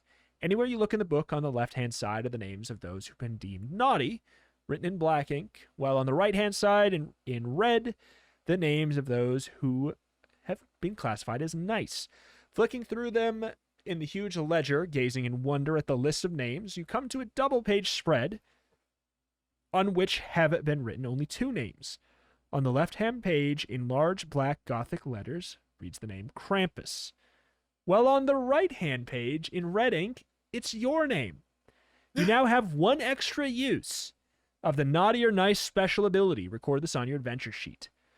If you want to take the book with you, add the Ledger of Souls to your list of equipment and make note that your name appears on page 400. I mean, we should probably take it, right? Oops. We have done that indeed. I've listed down Ledger of Souls, page 400. All right. You are suddenly aware of a fluttering sound coming from the stone-built fireplace. Sounds like something has got stuck up in the chimney. Will you go and take a look, read the letters written by the children, or leave the office and continue your search for Father Christmas? I wonder if taking a look is too long to take, or if we should continue searching for Father Christmas. I'm down to take to leave and continue the search on the guys that like. What would be in there at this point? It's not going to be Krampus or Father Christmas, is it? Like that wouldn't make sense. I mean, it could be, but I don't think it is. 66. 66 works for me. Leaving the supervisor's office, you enter what you realize is the entrance hall. Other doors lead from it to other parts of the complex, but you start to wonder whether Father Christmas is even inside the building at all. Your suspicions are confirmed when you realize that one of the large double doors leading outside is slightly ajar. Making your way to the door, you peer out into the biting cold night, and then you see something that wasn't there when you first arrived at the workshop. Some 200 yards away, you can see flames flickering at the top of a snow-covered hill and strange, capering figures, while overhead, ragged black shapes circle the sky beneath the rippling green coruscation of the northern lights. That's a boss fight location if I've ever heard one.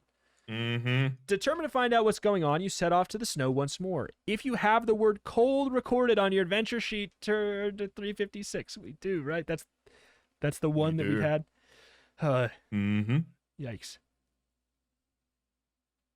Oh. 356. No choice about it, though. Yep. It's still bitterly cold outside, despite pulling the collar of your dressing gown up to keep out the icy wind. As soon your teeth are chattering, your arms and legs are shivering. Deduct 2 endurance points, 1 agility point, and 1 combat point. What are we at for endurance after that? 14. I feel as though we really should at the very least eat one thing, right? Absolutely. What do you think it's the time for, though? We need a hearty meal to give us inspiration. But I also feel like we need to have a little bit of something fanciful. I think we go for the flambéed shrimp at this point. Let's do it. Flambéed shrimp. Don't forget about that white chocolate dressing. With the white chocolate, yeah, I didn't have enough room on my page, so I had to forget about it for writing it down. But I made it run over the side. It does not look fair. good, but it was there. It is now deleted. We have consumed it. And turn to page 483. All right, here we go. Sephiroth. The sight that greets you when you reach the top of the hill has you looking on in horror and disbelief. A diabolical sigil has been marked out in the snow with soot, comprised of a pentagram bound within a circle. At each of the 5 points of the demonic star, there burns a brazier fashioned from an upturned antlered skull atop a wooden pole.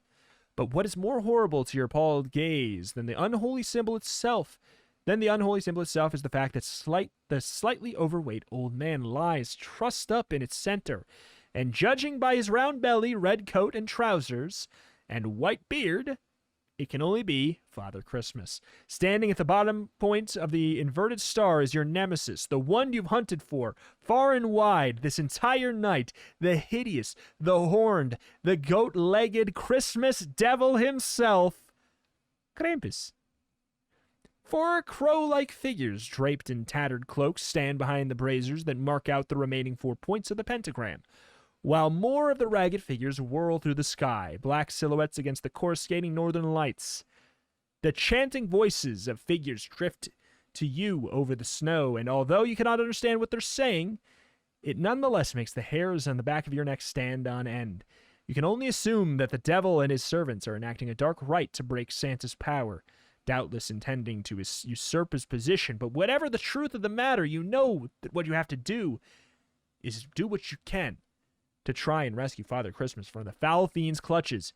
If you're in possession of the box of delights, there is a number you have associated with the magical item. Turn it to the section with the same number now. Well, my guess is, we probably should have turned to, but we can't cheat.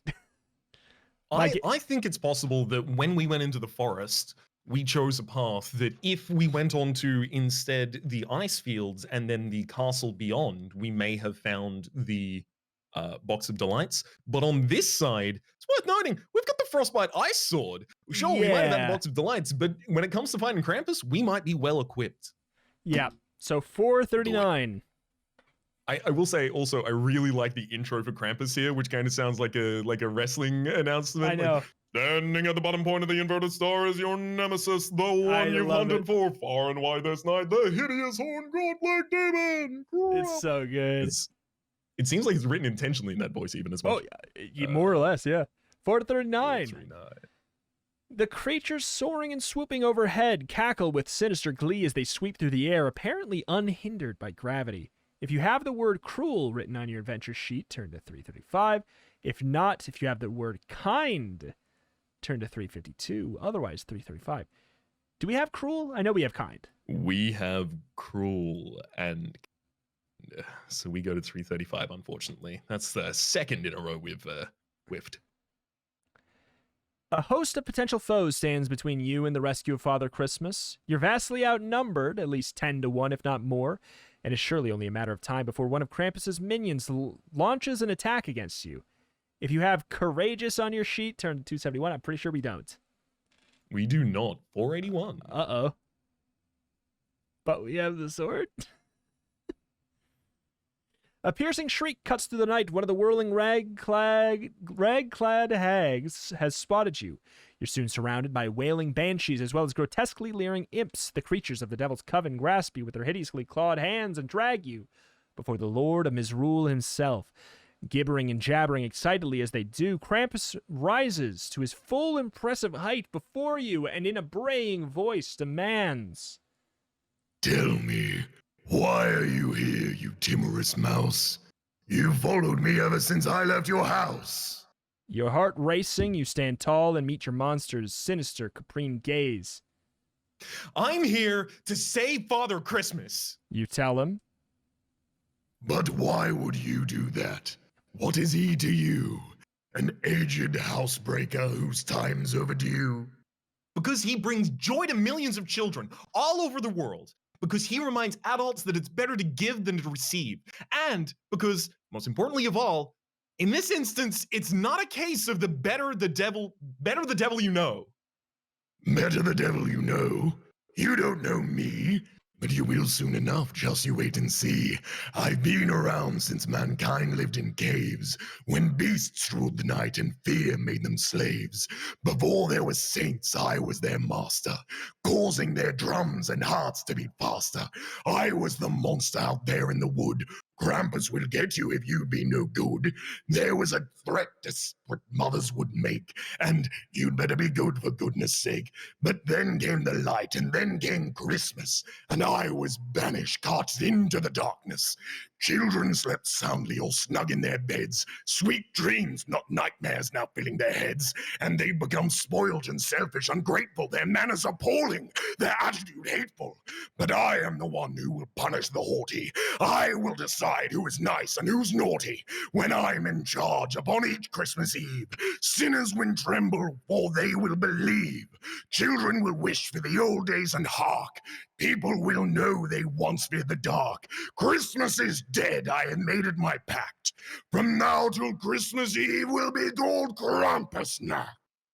I feel like you've been charging up your energy this entire session. And it's just 100%. Unleashed from all of the power. I am spent. Special ability, write out one charge of Rhapsody's voice.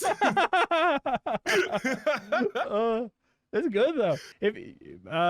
Love it. This is like a really impactful, like satisfying build up to the fight here. Like in really a very, very satisfying way. It notes here, if you have at least one use of your naughty or nice spell ability left, turn to 457 at once. It doesn't even say Which like we have to. We have to do it because we do have one left. We have no choice whatsoever. I also think that might have been one of the reasons that the Soul Ledger then gives you another charge of naughty or nice. Yeah.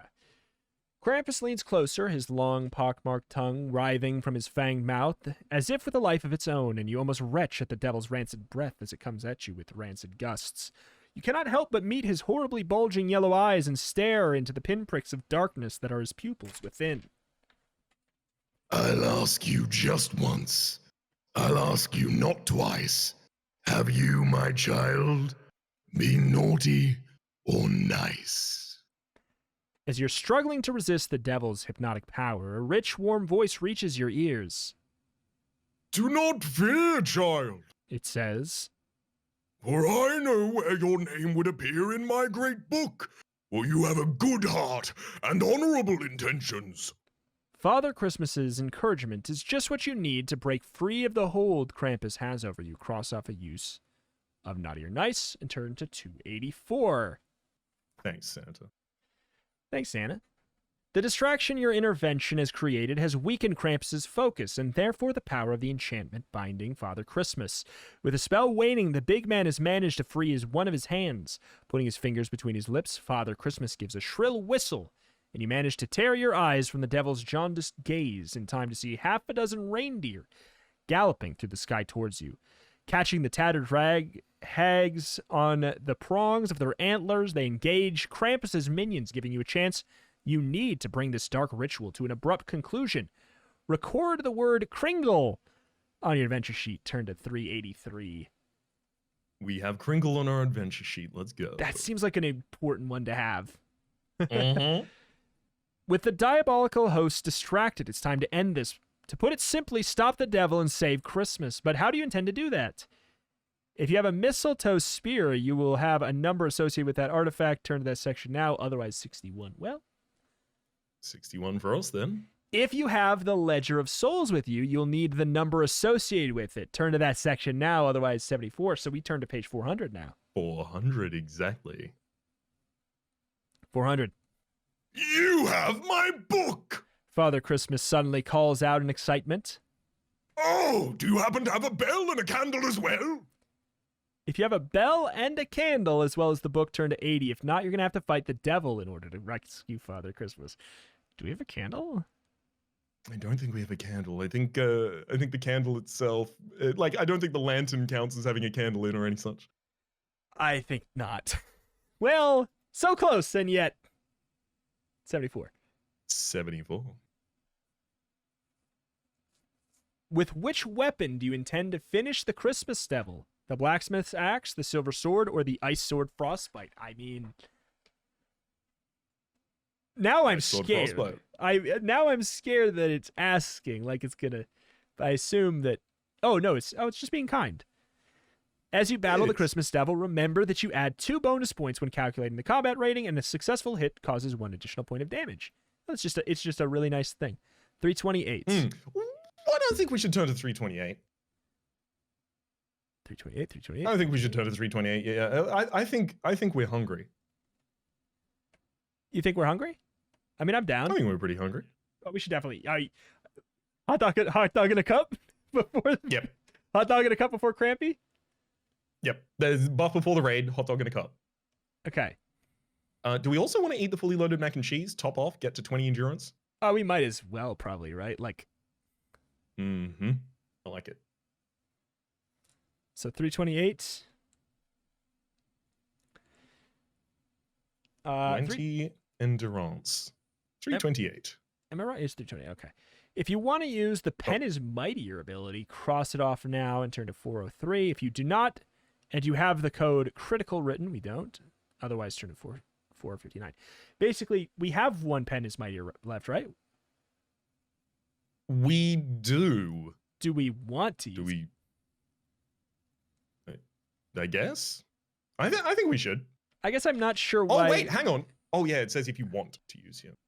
Yeah, we don't have to, but do you want to? I mean, like, in my head, it's like we're popping everything we saved up. It seems like this is the part where it's Me like too. use everything, all of the things that you could have gotten as advantages now. Obviously, I fear that this ruins something, but I'm down to go 403 if you think that we should use. I like it. Let's use our 403. Let's use the nice. Or rather, sorry, the Pen is Mightier. Yeah. In his fury, Krampus stamps his single cloven hoof down hard. In response, the ground suddenly and dramatically splits apart, and an ever-widening fissure zigzags towards you, and you're struck by a gust of hot air rising from the infernal pit beneath, as snow turns to steam around it. Take an agility test, which is probably the biggest fear. A 9.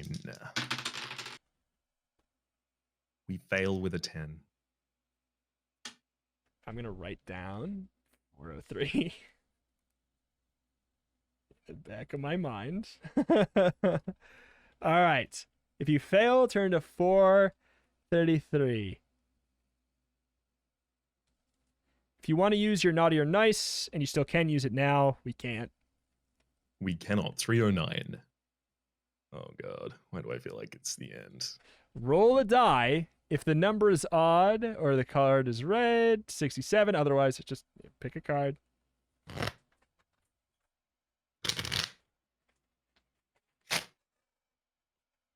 Queen of Hearts is red. 67.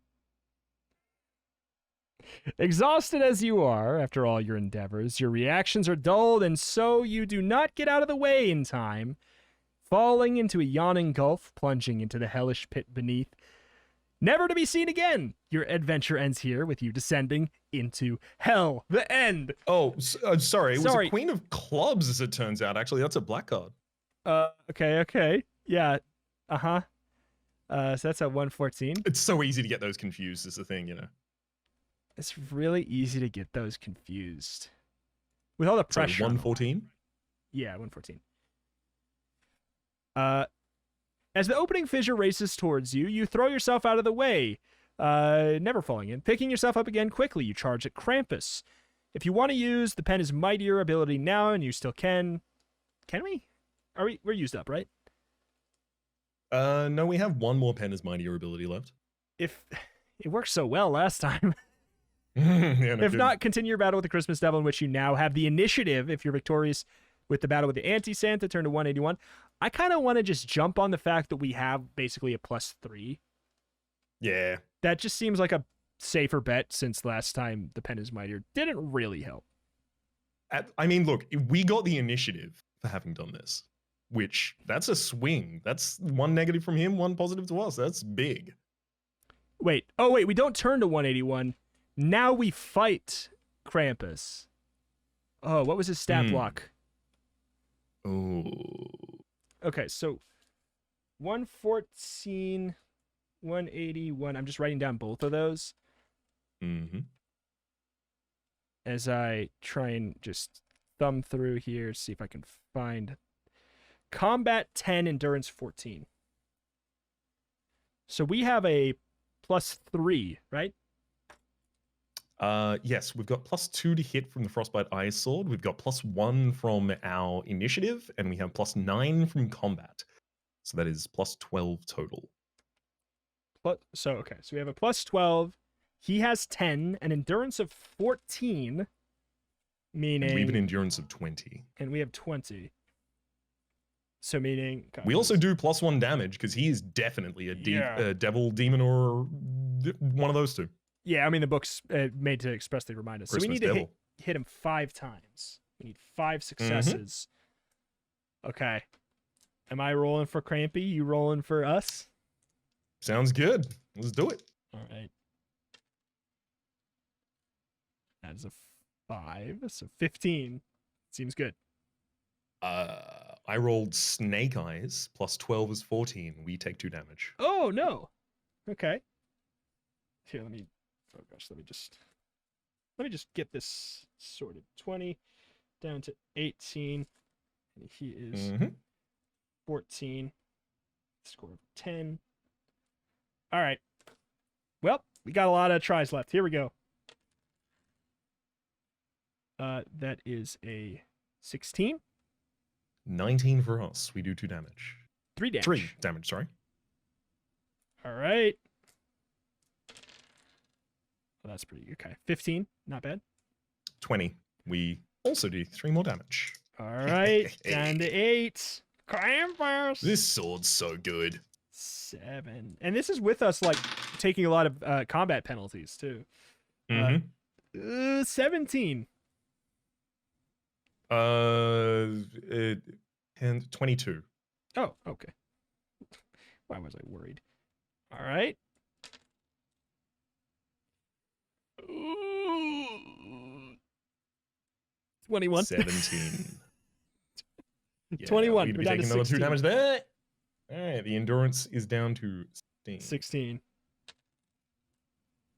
Oh, God. That is 20.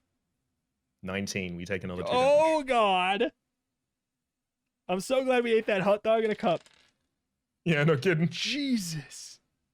Raps. Yep. That's a 22. 20. We take 2 damage. Oh, my God. Losing on a 20 sucks. Mm-hmm. Okay, back to manageable territory. We're at 16. 17. We win that round. Please. He's at his final blow.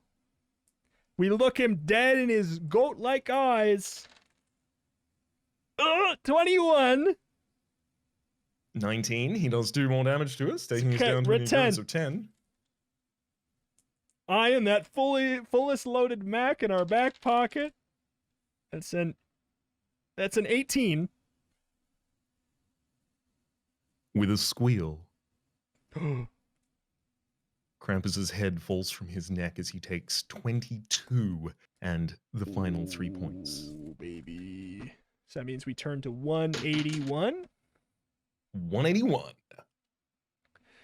You have conquered Krampus. The Christmas devil has been defeated. If you have the word Kringle recorded on your adventure sheet, turn to 347. Yes, we do. Which we do. And then suddenly Father Christmas is there, standing over the defeated devil, looking like some mighty Teutonic god of old. He takes hold of one of Krampus's chains and binds the demon with it. As he starts to chant something in what you think might be Latin. As he does so, the top of the hill splits open and you are hit by a gust of scalding air that rises up from its hellish depths. You watch in awe as the saint picks up the demon, raising him above his head before casting his vanquished foe into the pit with a shout of, Begone, Satan! turn to 500. Oh, baby. The anti-Santa defeated, his coven banished, and Father Christmas safe once more. The saint thanks you for coming to his rescue. What'll you do now? You ask him. Krampus and his cronies have ruined everything. It's nothing that can't be repaired or rebuilt. Father Christmas assures you, his ancient eyes twinkling. But what about this Christmas? What about it? He asks. There isn't enough time left for you to finish delivering your presents. For Father Christmas, there's always just enough time. But I agree, we have to hurry. We? You gasp, flabbergasted. You weren't planning on walking home, were you? Chuckles the big man. Returning to his workshop, Santa tethers the reindeer to his sleigh once more, and you join him in the driver's seat. Now Dasher, now Dancer, now Prancer and Vixen. On Comet, on Cupid, on Donner, on Blitzen. He shouts as he pulls on the reins. Now, dash away, dash away, dash away all! More rapid than eagles, his coursers take to the air, pulling the sleigh after them and leaving the Arctic wilderness far behind in the blink of an eye.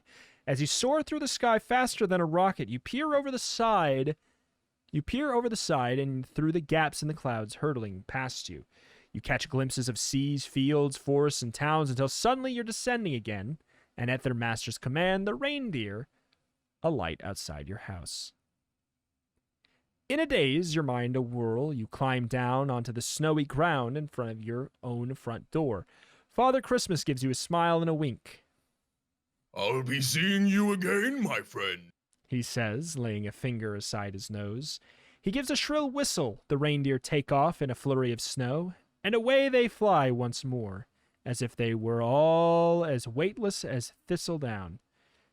You watch them go from inside the house. You hear the grandfather clock in the hall chime 1. For a moment you see the sleigh silhouetted against the glowing orb of the moon before it vanishes from sight altogether, and the echo of a booming shout reaches your ears. Happy Christmas to all, and to all a good night. The end! We did it! Woo! With only one tiny little fudge that I don't feel too bad about. Not even slightly. I needed to persist through to the end. That has been a damn good time. Oh, that was lovely. Again, massive shout out, Jonathan Green. JonathanGreenAuthor.com. Jon Jonathan, greenauthor.com. He's got a whole bunch of books like this to check out, as well as like an entire role-playing game based around the TWAS mythos, I suppose, is what you would say, which is very, very cool. So again, huge thank you for saying, hey, yeah, go right ahead, go for it. Very exciting. I had a blast. I loved the extra little like meaty elements that, you know, we had to employ everything. And, you know, it's fun to do a big, special, chunky, what was this called? What kind of episode was this? 3.5 hour callback? Bonus episode! Of Turn to Page. It's been a lot of fun. I really enjoyed it. I don't know what to say. But it's very, very good time. Really, really great time. That was incredible fun. I am so deeply curious as to what a lot of the other paths do, and I imagine I'm going to be kind of tearing into that a little bit after we end the recording session here at the moment. Yeah. Speaking thereof, though, I will say, for those of you that might be looking for this podcast on a different app than you might necessarily be looking at it, or maybe you're looking to find us on a website or on Message, where would they be able to do that, Rita? If I parsed everything correctly, I would say that youtube.com/@turntopagecast is by far the best YouTube source to catch the video podcast, which I think the majority of the listeners are there. So if you're listening to any of this on a different channel, know that place is where it's going to be continually uploaded. If it ever is like slow to come out somewhere else or it doesn't come out somewhere else, know to look there, as well as making sure to check all of the streaming platforms. We're on pretty much every major one that you would think of. And if you have any contact that you would like to make with the Turn to Page podcast specifically, turntopagecast@gmail.com is the direct line. I know that sometimes, it's like with podcasts, if you're listening on a streaming site, it's like, well, how do I get the message out? Because like you can't check those million websites. That's the way to do it. turntopagecast@gmail.com, as well as a Twitter of @turntopagecast as well. But yeah, any other final thoughts, final closing words? None in particular. This was an incredible time. Thank you again to Jonathan Green and to our lovely narrator. Thank you much. Oh, well, thank you very much for sending shivers down my spine with the Krampus monologue that I will remember for Christmases to come. But alas, My pleasure. that is that. That's going to do it here for Turn to Page. So stay tuned. New episodes every week here. Returning back to give yourself goosebumps, but it was really fun to do a special bonus episode. It's kind of a taste of like generally other types of things you might see here in the future. Post give yourself goosebumps, chronology. So hopefully it was exciting. I had a lot of fun with it, but that's going to do it. Thank you for listening here today. We'll catch you next time. Bye-bye. Adios, yo.